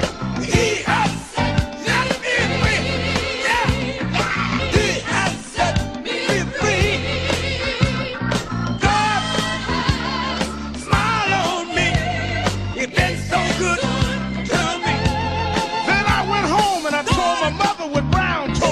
And she said, son, even though we don't have much, we don't need relief. All we need is belief. And she said, he didn't tell you no lie, because the Lord will take care of you. God sits high, but he looks down low. And every time you get discouraged, every time you're burning down, all you have to do is think of the things that God made a way for you and look toward the heavens. Lift your eyes to the hills and say, God, God, God, come smile on me. Now then, the God has smiled on me. He has set me free. God has smiled on me. And that has been so good to me. Yes, he has. I said, God smiled on me. He has set me free. And I know all over the country, smile on we need jobs. We need a way to make it. We need help. We need jobs. We need a way to make some money to feed our families and raise our bread. We need a way to survive, so we don't need crime as a survival kit. We just need a little bit. But don't give the hope up. Don't lose the faith, because God will smile on you. God will give you the strength. God will make a way for you. Adam Great Power said, keep the faith. Keep the faith, baby. I hear Robert Kennedy saying that it's not the dream of, but it's the dream that'll live on forever. Just know that God will smile on you. Dr. King had a dream. Dr. King said, I went to the mountaintop, but I didn't stop there. I looked over and saw the promised land. I hear Brother Malcolm saying, don't sit on the stoop. Stand up and be a man. Respect yourself. Be somebody. Then I hear the brothers in the Hispanic community say, I'm going to stand up and be a man. I'm going to do the best I can. I had a reaper say, I don't care what time you come home, but just give me some respect when you get there. Lord, now God has smiled on me. He has set me free. God smiled on me. You've been so good to me. Sit down. And as we move on in history, let us remember that if we look to God, God has the answer to all of our problems. God is still the same God he was years ago, and we can still make it. We can still hold on like Frederick Douglass did. We can still keep him on like Martin Luther King did. We can still ride on the way everyone that made it did. They didn't have much, but they had a whole lot of faith.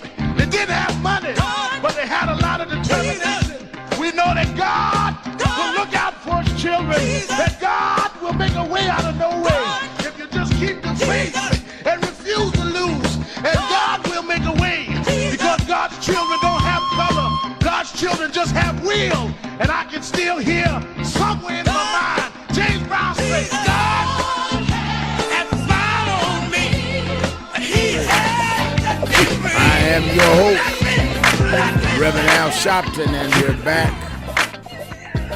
Attorney Jennifer Jones-Austin with us, another segment. Came in early, has to leave early, important meetings today. Let me read off the message board. Ja Guide says the best thing Trump ever did was getting rid of U.S. aid in Africa. I wish he'd called in so he could defend that, because I don't agree with that. But I would be interested in feeling why he feels that's the best thing. If he calls in, 1-877-532-5797, put him up on the board. I'd like to see why he feels that way. And then Marshall Amdur says Marco Rubio has signed a peace accord between Rwanda and the Congo. Why haven't you discussed this important issue? Thank you for reading this. And I think it is an important issue, and I think it's good. I've been to Rwanda, and I've been to the Congo when in '94 when the dispute started over there. And I think that if what Rubio has signed sticks, is very important. I would give him all the props in the world. That still does not mean I won't be critical of they have not had fair and equal trade partnerships with the continent, and the way that Trump has called a lot of African countries S-hole countries, and the way he attacked the president of South Africa, Ramaphosa, and said that there was white genocide going on in South Africa. But what Rubio has signed, if it is enforced with Rwanda, Congo is good. But I would say, Marco, a broke clock is right twice a day. You'd have to explain to me the South African apartheid, which does not, South African genocide, which does not exist. You'd have to explain why he's not dealing with trade agreements with Africa like he is other parts of the world. And you'd have to explain why he called them S.O. countries. Not to mention, I don't even have to bring up the fact that he himself didn't know that Liberia English was the language, and these were black Americans. But I'm fair. I wanted to read those that may say things I don't agree. And again, if you call in, John, I'll let you defend it on the air. Jenny, let me go back to the phone. Let me go to Todd. It's policy day. Let me go to the policy man. Hey, Reverend Al Sharpton, Jennifer Jones, Austin. So I had to get my physical today, and I noted probably about definitely five, maybe seven people that were 90 years or older that were moving through the hospital, because you have to give your birth date to move through the different sections of the hospital. So I was paying attention as I was moving through along with them and behind them and in front of them. And these people were 90 years old, and I was noticing how they were accompanied. Many of them were accompanied by somebody's. A couple of them were wobbly, and that I was comparing this to what these reports are, that there's 4 million people a year in this country that are turning 65. And you've often heard me talk about there's 640,000 people in this country 90 years or older. And the way that the administration is presently managing our tax dollars when it comes to aid for those that aren't working as much because they're retiring is concerning. We're already going to have to move Social Security up to 70. That's going to happen. The people that are 40 years or younger are going to have to accept that they're not going to be able to collect to their 70 in order for there to just be a chance for there to be money around. And I want to know, with what I've just told you in this brief few moments, where are you at with the possibility of Social Security, with the probability of Social Security having to go to 70, and what the administration is doing to manage the tax dollars for the people that are going into 65? 4 million a year turn 65, 640,000 are 90 years or older, and all those numbers are growing. Jenny? My first thought on this is that, just appreciating that the Social Security Administration has already staggered benefits. You can begin collecting, with respect to retirement, not for disability, but you can begin collecting retirement benefits for Social Security as early as age 57. And what happens is the later you begin to collect, the more your monthly benefit. And so they've already been doing this. Now, what concerns me when I think about this is that disproportionately, black people, in particular black men, die earlier on average than white men, white women, black women, and others. And so, often you'll see that black men are pouring into this system. But if you begin extending their benefits and making it more difficult to collect a full benefit until the age of 70, you'll have a lot of people who have actually given so much, put so much of their own blood, sweat, and tears into Social Security, and they may never be able to reap the benefits of it. Now, of course, if they are married, then their partners, their spouses, can benefit from it. But I think about when you do things like this, the people who've already poured so much into it, if you push the date out, may not be able to reap the benefits of their labors. That's the first thought that comes to mind. It depends on the lifestyle, because I understood what you were saying, but it depends on the lifestyle. A lot of black men make it. Let's be careful. Yeah, a lot of black men do make it, but it is not just lifestyle. There are a lot of diseases and maladies that we have inherited. There are a lot of challenges that we experience as Black community if we do not have the resources to get healthy food, from our earliest days. If we are exposed because of the lack of sufficient income to environmental pollutants and hazards, that all affects our well-being and our lifespans. And so it's not just lifestyle choices. Well, again, the reason I'm bringing it up, and I gave you the information I gave you, is because I'm looking and listening for the administration, who's not managing our tax dollars well right now, to at least be out in public having some conversation, giving awareness that they are aware that, listen, we have to do something here. 4 million a year, turning 65, 640,000, 90 years or older, and they're all going to be pulling on the tax dollars to some degree in some way. Now, some may not be pulling, some aren't going to be pulling as much as others, but there's going to be people that are be pulling a lot for a long time, and I just haven't seen it. Have either of you seen any conversation? I'm not saying it hasn't happened. Have you seen or heard any conversation from this administration where they're just saying, listen, we're going to have to manage our dollars better because our aging population is growing faster than the tax money that we're bringing in? Have either of you even seen or heard anything from them? Any of them? The president, the secretary of the treasury, any of them? I have not. No. I have not. No. I grew up in a neighborhood in Cleveland, the Lee Harbor section of Cleveland, where a large chunk of the houses have all the bedrooms on the second floor. Now, that doesn't mean too much to me, and it's going to be years before it probably ever will mean much to me. And the same thing in the pockets of the metro Atlanta area that I know. But these 80-year-old people are who wanted those bedrooms all up on the second floor because they wanted everybody to be on the same level, raising these kids, some of them raising nieces and nephews, and therefore, but now they're moving out of these houses, and the median price for a new house in this country is $400,000. Now, that's not the case in Cleveland or metro Atlanta, but that's pretty high. And you got to get out of that second floor bedroom because you need a bedroom on the first floor, and preferably the laundry on the first floor too. And your income is going down because you're not working on the same level. The president should be talking about this. $4 million a year, turning 65. 65 ain't that far for me. You just passed it a few years ago, Reverend Sharpton, and which means you know a bunch of folks that are in that dilemma that I'm describing right now. That's right. You grew up with them. That's right. The president should be talking about this.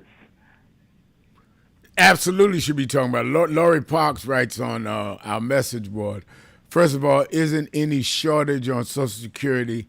That's our money that has been collecting interest by being held that was taken out of our paycheck for years. That's money, not government money. Address that, Jenny, because if you're paying into Social Security and there's interest drawn as the payment is being held, then why is this discrepancy now with cutting back on those funds? The challenge is that we have more people who, how do I say this? We have more and more people who are living longer. So when they created the Social Security, and I'm not an actuary, but when they created the Social Security model, it wasn't anticipated. It's kind of like insurance. It wasn't anticipated that you'd have so many people living for so long. That's true. So they gave a benefit. They've been giving a benefit that is higher than they perhaps have the resources to pay. It's kind of like they were anticipating more people would die and not collect. And now more people are living, and so they've got to spread it out. And it's not necessarily the situation that you're actually getting in the full amount of what you put in.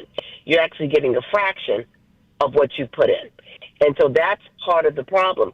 And then, yes, they will use the money or the interest rates while they're accruing it more like they're investing it, kind of like you invest pensions, right? It's like, like trying to make money off of the money. But the biggest issue is that you've got more people living longer than was anticipated, and the models didn't account for that. All right, let's take a break. Thank you, Jenny. We letting you go early today. Thank you for your call, Todd. We're going to take a break. We'll be right back. Keeping it real. Sharpton. Be right back. Today, the 17th of July, we remember Eric Garner, a black man whose final words, "I can't breathe," became the rallying cry for a generation. From day one, the National Action Network stood with his family from Staten Island to the courtroom, and we're still standing with his mother, Gwen Carr, his children, and the memory of his late wife, Esau, daughter Erica, and son, Emery. We've seen progress. Pantaleo was fired, the Anti-Chokehold Act passed, body cams became standard, but those victories didn't bring Eric back. They didn't save Erica or Emery, and they haven't stopped the injustice we still face. We carry their names, their pain, and their purpose. Until justice is the norm, not the exception, we will keep fighting. Because we still can't breathe until we all can.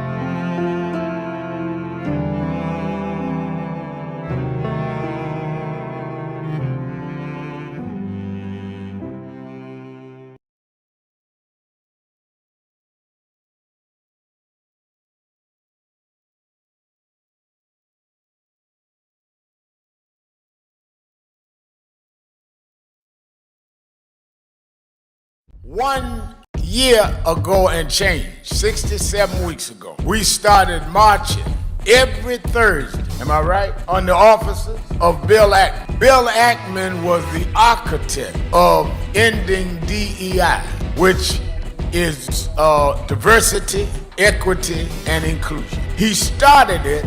I want to give a little history because a lot of people get Negroitis and get confusion. I don't even mind your ego, everybody need one, but you don't have to become contrary and duplicitous.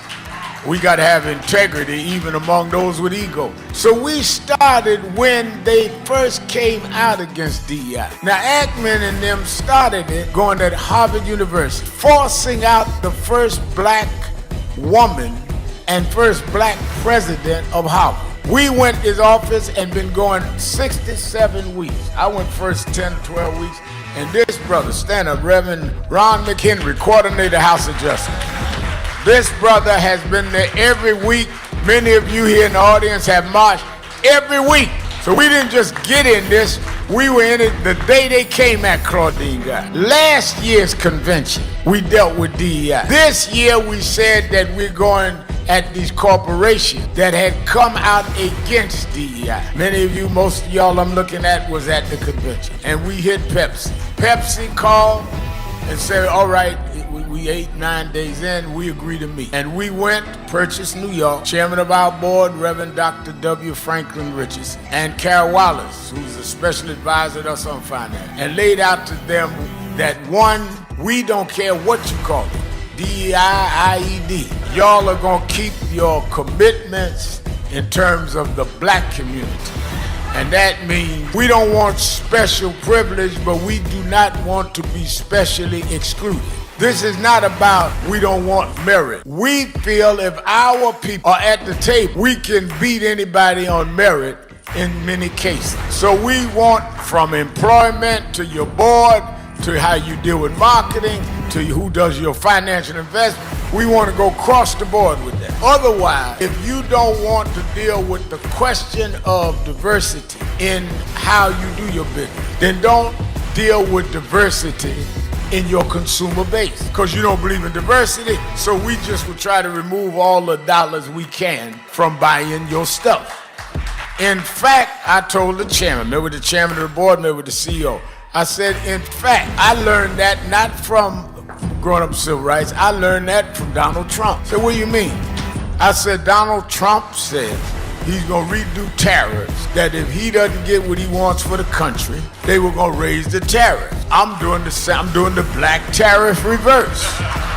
If we don't get what we want, I mean, y'all can't be for Trump and tariff and not be for us in the African American community with a tariff.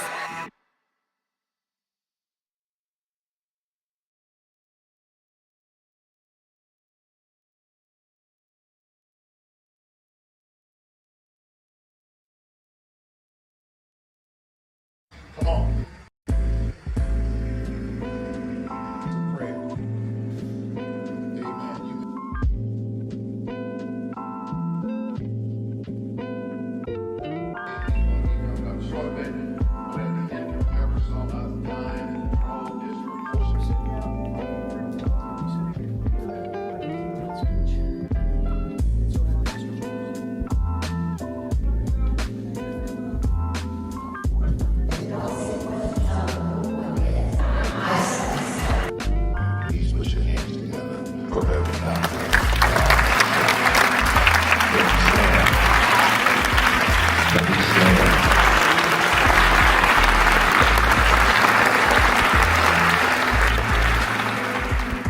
We've reduced a lot of our ministry to entertainment. Or who can hoop the loudest?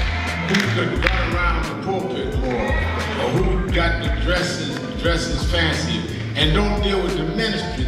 Jesus healed more people than he preached to. Because there is in the healing your message. They followed Jesus because he healed a woman with the issue of blood. They followed Jesus because Jesus saw a blind man named Bartimaeus. A lot of us would have dismissed him because he was a broke, poor, homeless, a blind man. How you know he was broke, Reverend? Because they say he was begging. But he understood what he was doing because he heard that Jesus was passing by. And when Jesus got close enough, he said, Jesus, son of David, come see about me. They kept telling Jesus, let's go, we got a schedule, we got people to see. He said it again, Jesus, son of David, come see about me. And when he did it the third time, Jesus stopped and went and healed the blind man. Now, what I get out of that scripture, Bishop Daughtry, is that the blind man told Jesus, if you are who you say you are, you're going to stop and see me. Yes, sir. And if you stop and see me, you will confirm who you are. Yeah. But when we are pastoring and leading in communities with bad health, we cannot be the followers and representatives of Jesus and walk by people that are sick and we not be part of making them well.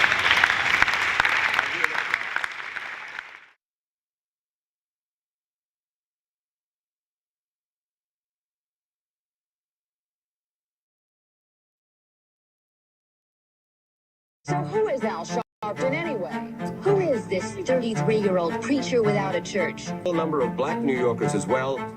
He is little more than a pudgy exhibitionist who can be counted on to show up, bullhorn in hand, at every racial incident.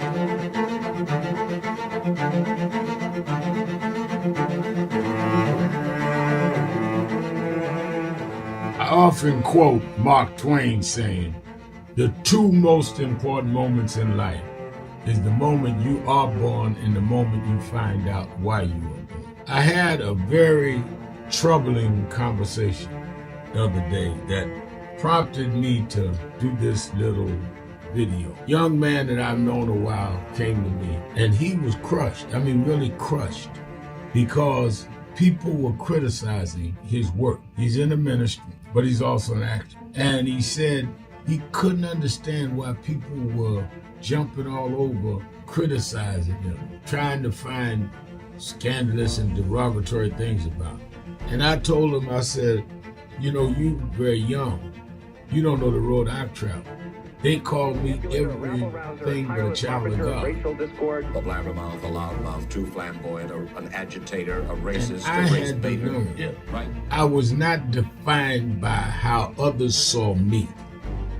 I was defined by how I saw myself and whether I was being true to myself. Some of you watching this don't like me. And it doesn't matter as long as I know what I'm doing and I like me for being real. So I'm doing this video to say to you, whoever you are and whatever you do, you may not be in ministry or social justice, none of this stuff, but don't live your life worried about opposition or people that don't like you. You can turn that around. Use me as an example. The same people that called me a scam artist, a con artist, a sellout, or racial hustler and all, I kept going. And the people I respected started. Yo, keeping it real. I'm your host, Reverend Al Sharpton, and we're back. And Jennifer Jones Austin has left, but I'm going to do the phones with you on this policy day. Let us go back to the phones, 1-877-532-5797. Let's go to Selma, Alabama, to Diane. Diane, you're keeping it real with Al Sharpton. Praise God. Thank you. I'm here to revive, reclaim, restore, rebuild, and restitution for this world, because Jesus still is alive and well. But Selma, they just wiped us off the map. This leadership in Selma, Alabama, has just wiped us off the map, and got voting day on the 28th of August of all days to have voting day. But the Edmondites just took over and running it like they want to. Naked City, from Slave City to now Naked City, controlled by the elite. I want to call the names Stuart King and McKenzie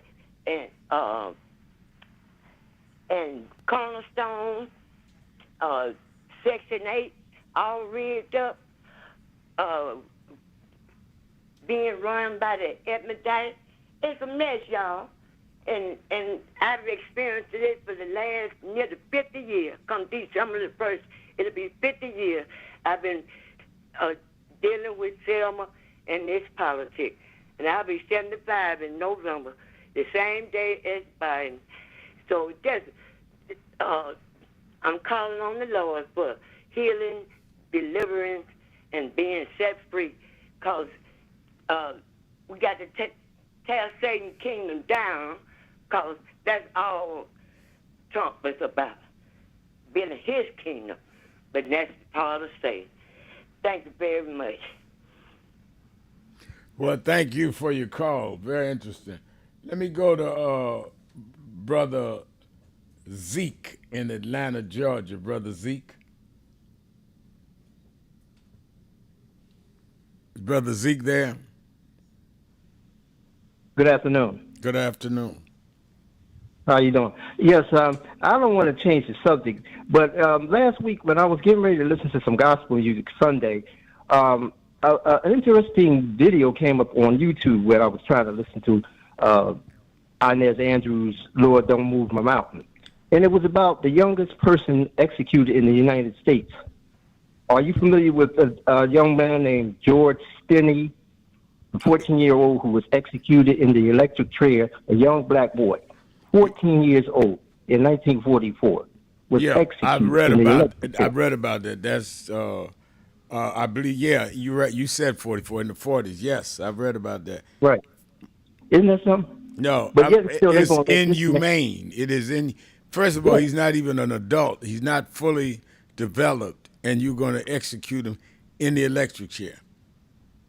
Yes, and briefly, but yet still, Trump and whoever else wants to just give this man that murdered Breonna Taylor just one day. One day. A grown man. One day. Isn't that something?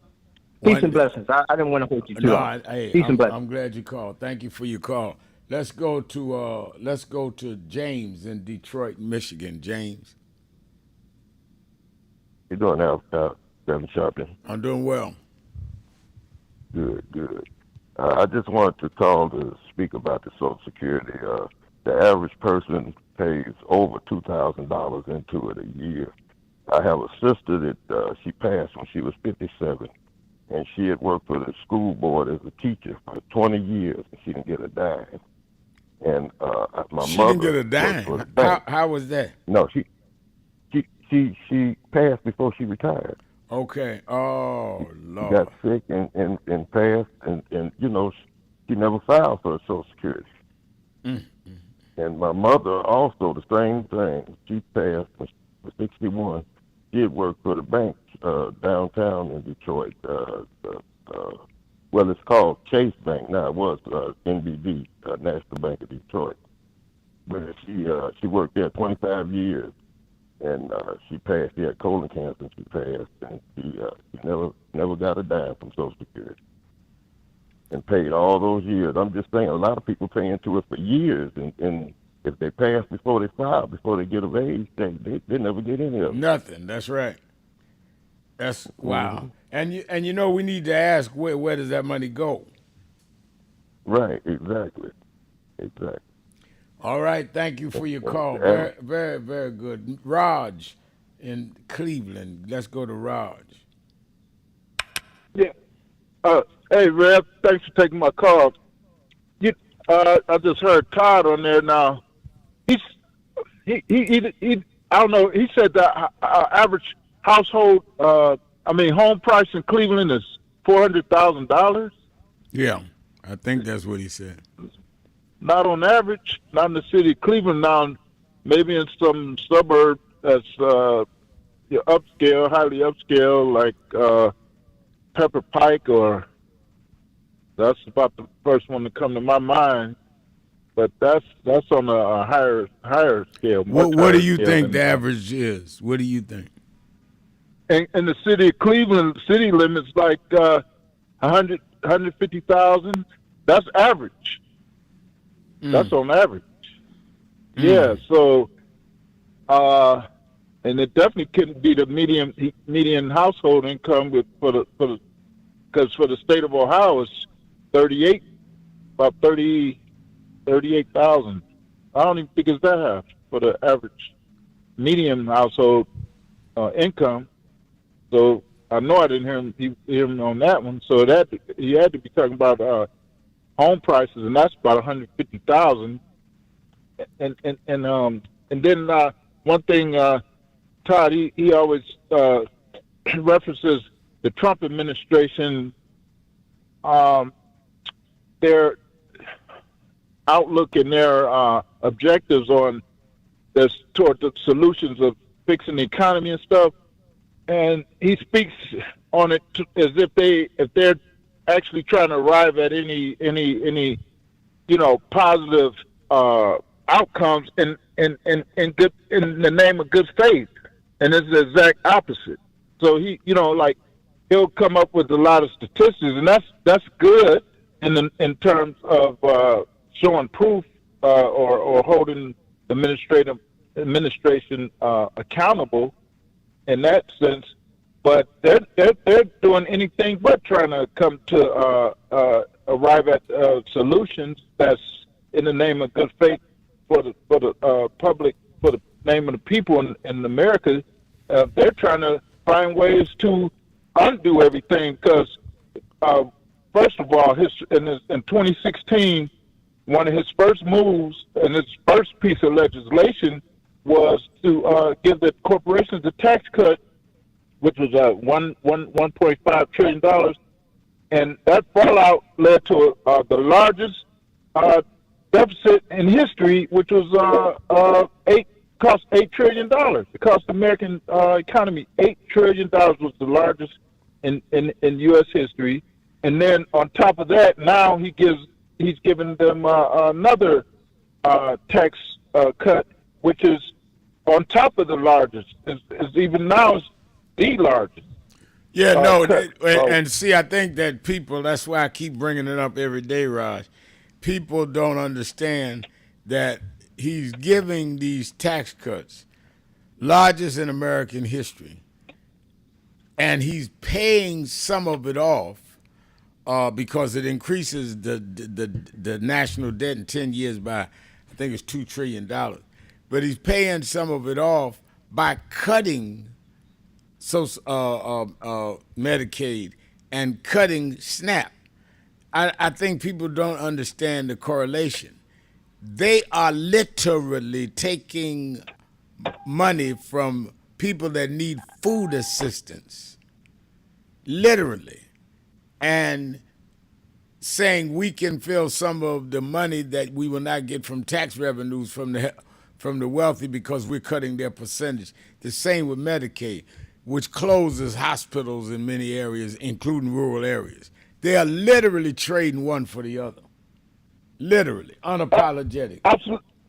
Absolutely, and it's unnecessary. It's not like, you know, there's a unpreventable economic event that caused it. He caused it. No, it's not. That's right. They're not remedying a crisis. They're creating a crisis. Thank you for your call. Let me take a break. We'll be right back.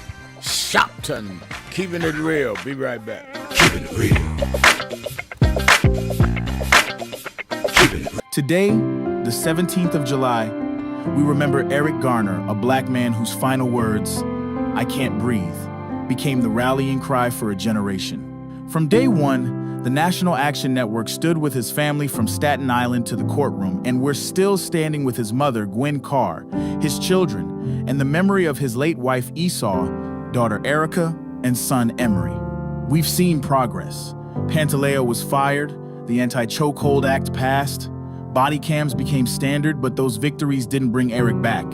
They didn't save Erica or Emery, and they haven't stopped the injustice we still face. We carry their names, their pain, and their purpose. Until justice is the norm, not the exception, we will keep fighting. Because we still can't breathe until we all can.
It's been a long time coming, but I know 1968, Dr. Martin Luther King was killed in Memphis, Tennessee. And it has been the commitment of National Action Network to always, in the month he was killed, to let them know they killed the dreamer. Because I have a dream today. When they came for the dream.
Thank you for joining us for Weekdays Live with Reverend Al Sharpton. Take the time to share this broadcast right now. Tell your friends it's time to keep it real with Reverend Al. Comment your questions now in the chat or call Reverend Al Sharpton directly on air at 877-532-5797. Now stay tuned for Reverend Al. This is Reverend Al Sharpton. As you watch the broadcast, support National Action Network. Go to www.nationalactionnetwork.net and be involved. You can join, take your membership right online, www.nationalactionnetwork.net. Getting ready to start the program, but we need you to be part of the movement.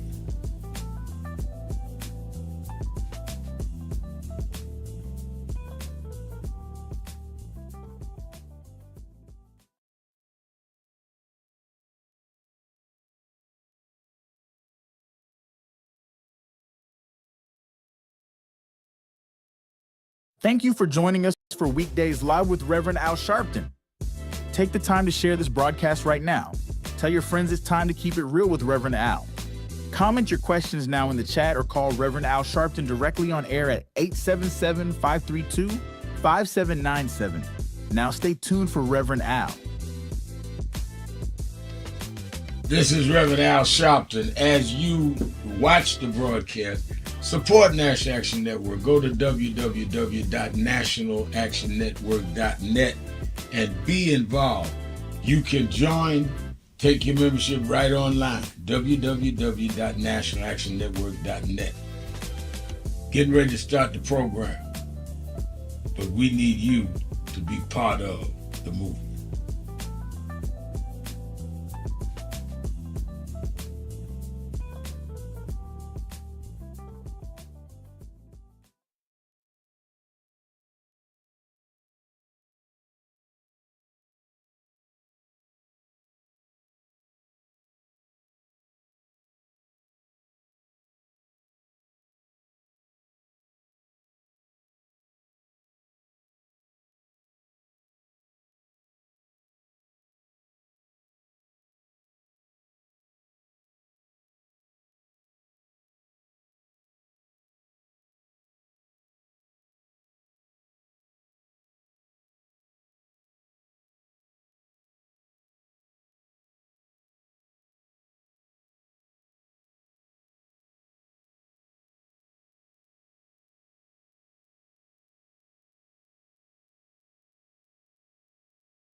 Hello, New Orleans.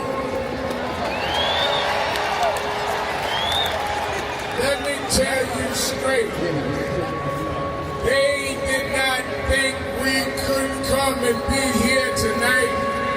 They cut budgets and advertising, but one black man, Rich Newton, said, I don't care. My families come together every 4th of July weekend, and Essence will happen, because that's who we are. Give a big hand to Rich New Dennis for bringing us back.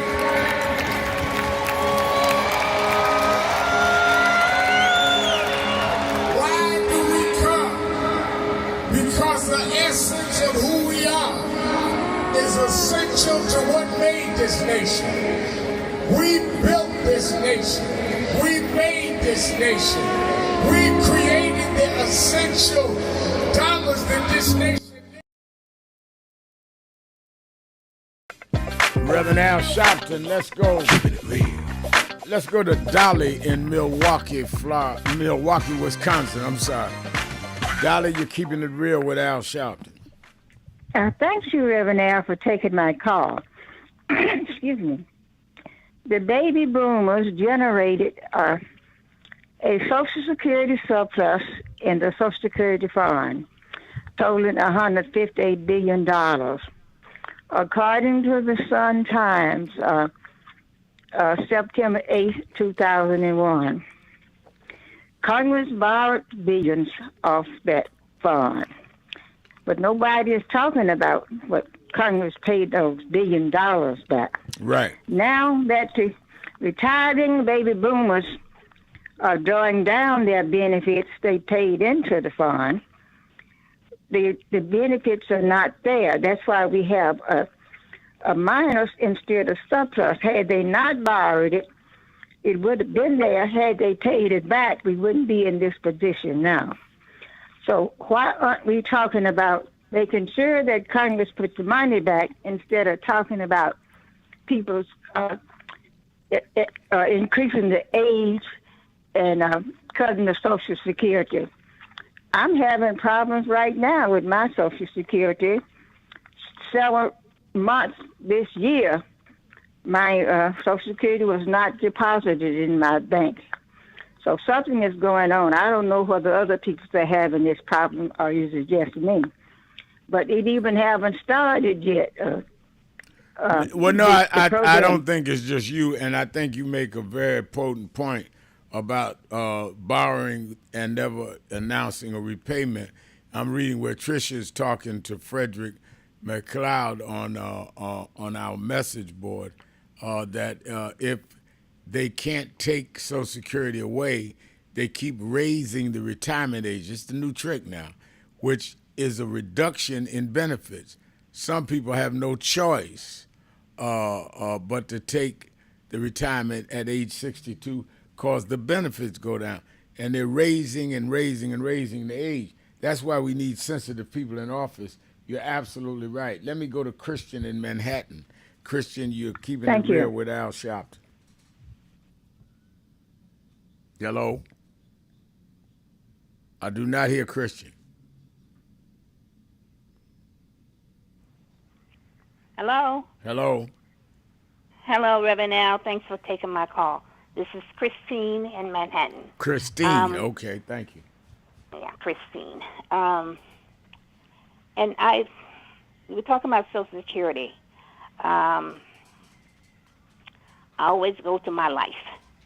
My mom died when she was 46 years old. And she had, three of us. My sister turned 18 that year, 1966.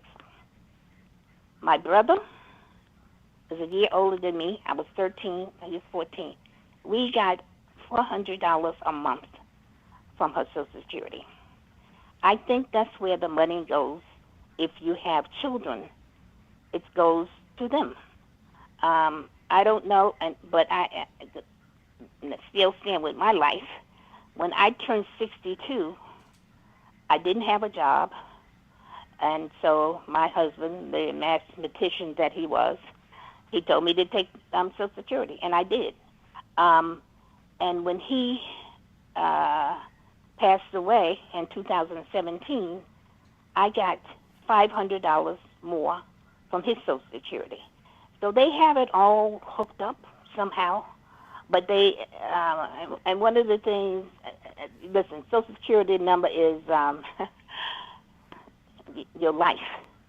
When I first married my husband, of course, he was in the Army, and that was my first assignment. Learn your Social Security number, because I was 22 years old and I didn't know it. I had to take my card out every time I applied for a job. And the second mission was to learn his. And every time it stays with me. So his Social, every check, not every check, the things that I get with his name, with military, it still has his Social Security number on there, even though he died in 2017. They have you hooked together. So, and Social Security number is very important, and the money is there. And the lady that said she had a problem with her check, she needs to go to the Social Security Administration. I am thankful. I don't have a problem with Social Security, but I think I know where the money goes. Thank you for this show, Reverend Al. All right, thank you for your call. Let me get in James from Philadelphia, Pennsylvania. Word, James. How you doing, Reverend? I'm doing well. Can you hear me? Yes, I do. Yeah, my name is James Kent. Over 20 years ago, when I was in federal prison for nonviolent offense, I created some policy in the FBOP. One was filing a FOIA, Freedom of Information Act, getting all the religious groups the proper amount of money so we can get our stuff. That had never been done before. That's on record.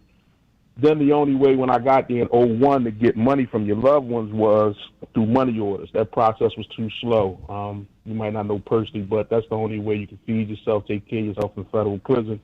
Sometimes people owe debt. So that was like snail mail. So I created, along with the former CEO of Western Union, Michael Yerington, something called Quick Collect. We had an agreement in place. That's a wire transfer service that's still used to this day. Now, I had to take them to court. I sent all the documents to your Thread account. My goal with Quick Collect was to create programs for current and former inmates. I'm not ashamed to say I was thinking about our people, our brothers and sisters. We never received a dime. It's been 22, 23 years and counting. I filed a complaint with the SEC last July. I sent that to you on Threads. I filed a complaint with the CFPB. My FOIA request to get total accounting of the money from Quick Collect was blocked. Congressman John Ossoff, he supposed to help out, and then he did an about face.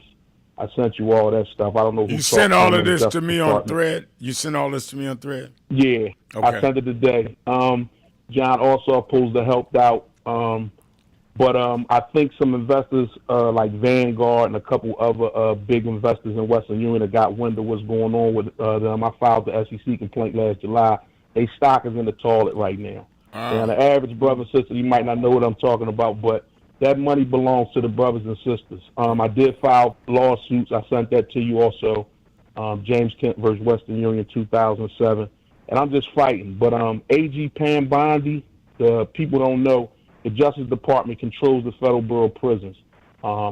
If you look at the annual revenue reports, which is public information, Wikipedia, you'll see that Quick Collect is not mentioned anywhere in Western Union's annual report.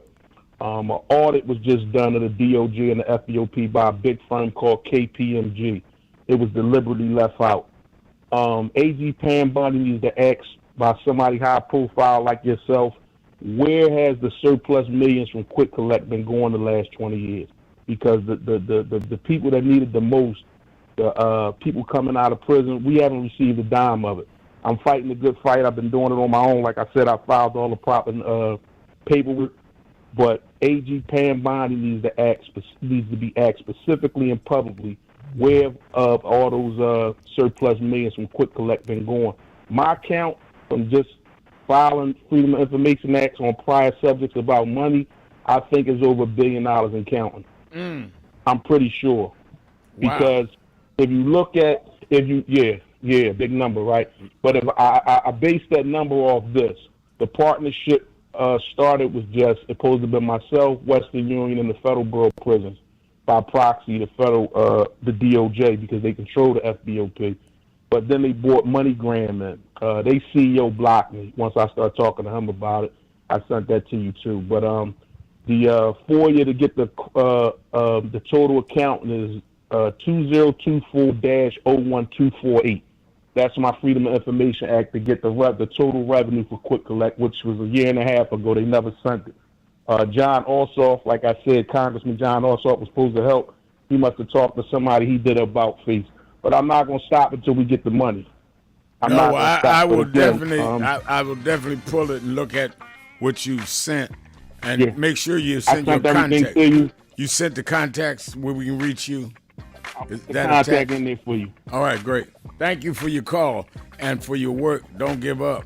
Let's take a break. Be right back. Keeping it real. Sharpton. Be right back.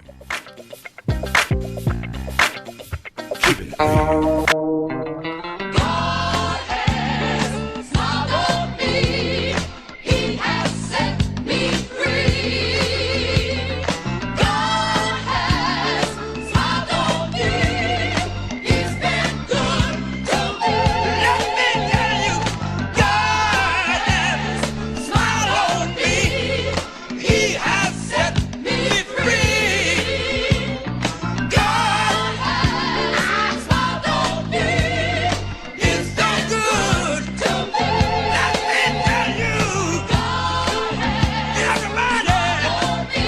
Sometimes He has set me free. I feel so good. Oh yeah. One more time. Yeah. Every day of my life, I feel it. You give me strength and energy. Help me to sing. He's been good to me. Oh yeah. This is Reverend Al Sharpton of Brooklyn, New York. I've been traveling around the country talking to the radio announcers, the church people, and the street people, telling them that God has smiled on me. God has smiled on you if you got breath in your body. If He woke you up this morning and started you on your way. But I want to tell you some stories of people that God smiled on. We know the story of Dr. Martin Luther King, how he started way back in Montgomery, Alabama in 1955, trying just to get dignity, trying to get respect. And he went all the way to the mountaintop. But he didn't forget about the brothers in the valley. He didn't forget about those trapped in the alley. And I hear Brother Martin King say, God has smiled on me. He's been good to me. Let me tell you, God has smiled on me. It's been so good to me. Then I see as Dr. King went on, another man stepped into the forefront by the name of John F. Kennedy, who rose up and said, let's not stand back. Let's not wait for a handout. Let's wait for a way out. He said, ask not what your country can do for you, but what you can do for your country. He said, don't us gravel and don't us moan, because God done smile on us. Let me say it. God has smiled on me. He has set me free. Let me say it. Yeah. One more time. I want to say this song. I'll say God has smiled on me. He has set me free.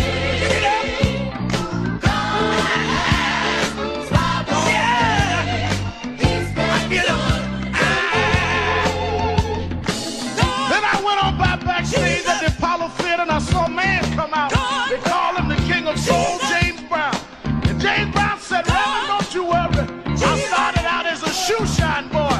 I started out as a convict. I started out uneducated. But I learned to sing my song. And I sung it all over the world. I told him it was a man's world. I told him about the big payback. I told him Papa got a brand new bag. And all over the world, they can hear my voice. But Reverend, don't you frown. Don't you bow your head. Tell him what you told me, Brother Brown.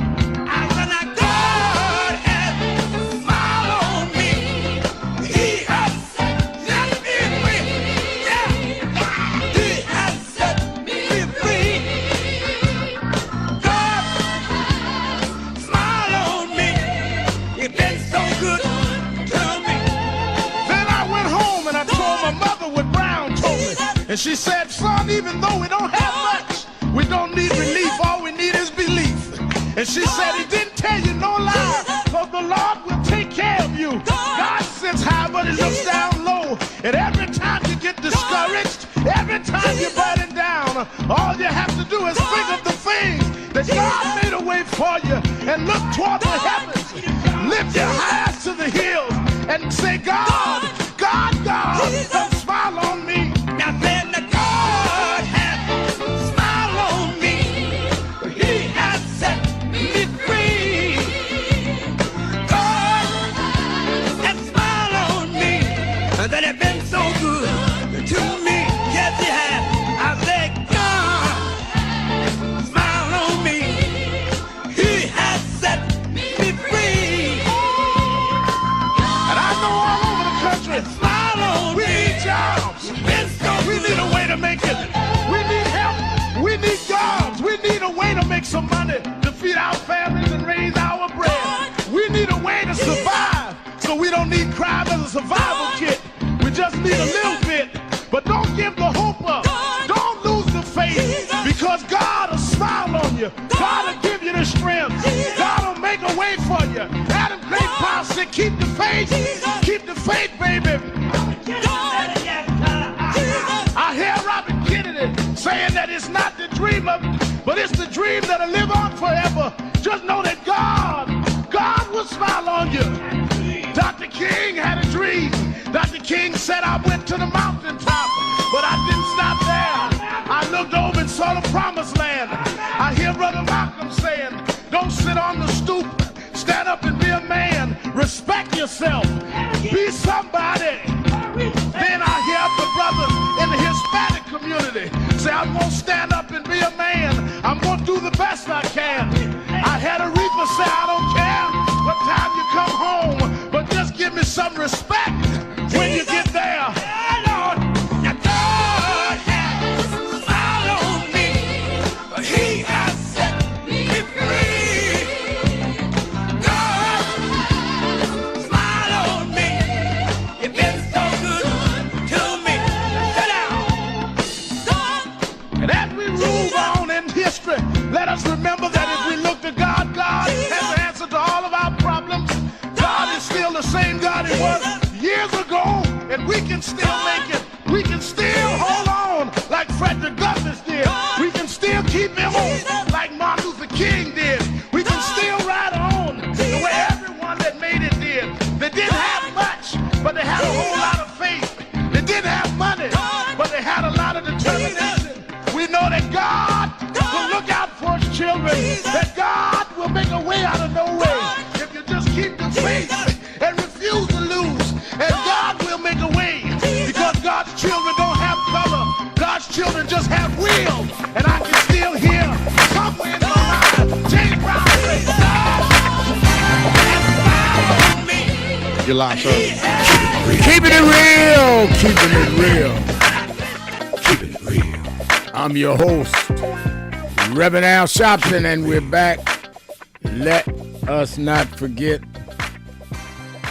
Saturday and Sunday Watch Politics Nation with Al Sharpton, 5 p.m. Eastern Time on MSNBC. And we have a lot we're going to deal with this weekend. I've been booking people and canceling others as things occur. We certainly are going to be dealing with the sentencing of this police officer convicted, let me stress that, convicted of a federal crime of civil rights violation of Breonna Taylor. And the Trump Justice Department is only asking for him to have a one-day sentence. We're going to certainly deal with the principles of that. We're going to also deal with the legacy of John Lewis. He died 5 years ago today. We'll deal with that this weekend. We also will be dealing with what it is that we're losing with this whole battle around Medicaid and Medicare.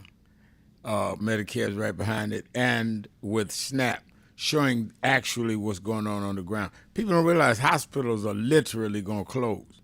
So make sure you watch Politics Nation with Al Sharpton live at 5 p.m. Eastern Time on MSNBC. Then you that are in the New York, New Jersey, and Connecticut area or vicinity, meet me or beat me to the Saturday Action Rally. Very important weekend. Today, to be the at 17th rally. of July, I'll we be remember speaking, Eric but we'll Garner, also a black be man whose final word. fellowshipping and connecting, getting ready for the countdown to the big march on Wall Street. Be at the rally this Saturday if you're within the vicinity, 145th Street and Lenox Avenue in the village of Harlem, 106 West 145th Street. You that are not in the New York area, you can watch it live on Impact Television or on National Action Network live stream. And the big march. I've been getting letters while I'm on the air today where the American Federation of Government Employees have weighed in. They're coming to the march on Wall Street August 28th. National Education Association, they're coming to the march on August 28th. The question is you. John Lewis died today. He paid a price for us. We cannot let them take all of this back in the name of the oligarchs at Wall Street enjoying it. So we need to be there. If you never marched in your life, or if you haven't marched, some of you haven't marched at all. Some marched 5 years ago at George Floyd, and we haven't seen you since. Be at the march on Wall Street. Sign up so you can get the instructions at www.nationalactionnetwork.net, www.nationalactionnetwork.net, and we'll give you the instructions. Certainly, it is imperative we show our strength on that day. All right, let's go back to the phones. Let me go to my friend in Chevy Chase, Maryland, Miss Richardson. Miss Richardson, you're keeping it real with Al Sharpton. Yes, Reb. Can you hear me a little better? Yeah, I hear you much better. All right. Now, Reb, you did kind of explain to me. It's not like you didn't address it, because you did talk to me about it. But I want to recap, because what it is I don't understand about the Democratic form that Mr. Biden had. Now, why was it? I mean, I don't understand any of this, because I thought once you're president, you have the ultimate, ultimate authority.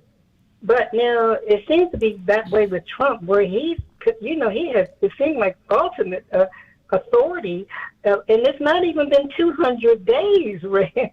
Well, he has ultimate authority. He has ultimate authority because he was able to get the Republicans to take the majority of the Senate and the majority of the House, and he stacked the Supreme Court. So there are no checks and balances when they're all a member of his party. Biden didn't have that. Right. Okay. Well, maybe that's what it is. Maybe I just didn't pick that up clearly when you was, you was explaining that to me. But what I want to know, but in 4 years, or if you mean to tell me that, because what I was hoping that he would put as priorities to go after the rich and have them pay their fair share of taxes. But I think you told me that when the Republicans are leading, like you're saying, it's impossible to do it, right? Well, you were hoping who would go after the rich? Well, what you was explaining to me was that the Republicans, since you just told me a while ago, they are the ones that got the most the most power base right now to do these things. Yeah, but no, you said you were hoping somebody went after the rich. Who were you? I didn't understand who you were referring to. Well, I was trying to say, I was hoping that Mr. Biden administration, when him and Kamala was in there, yeah, well, when they was in there, when Biden was in, that's a good question. They did repeal and change the 2017 tax law that Trump had put in.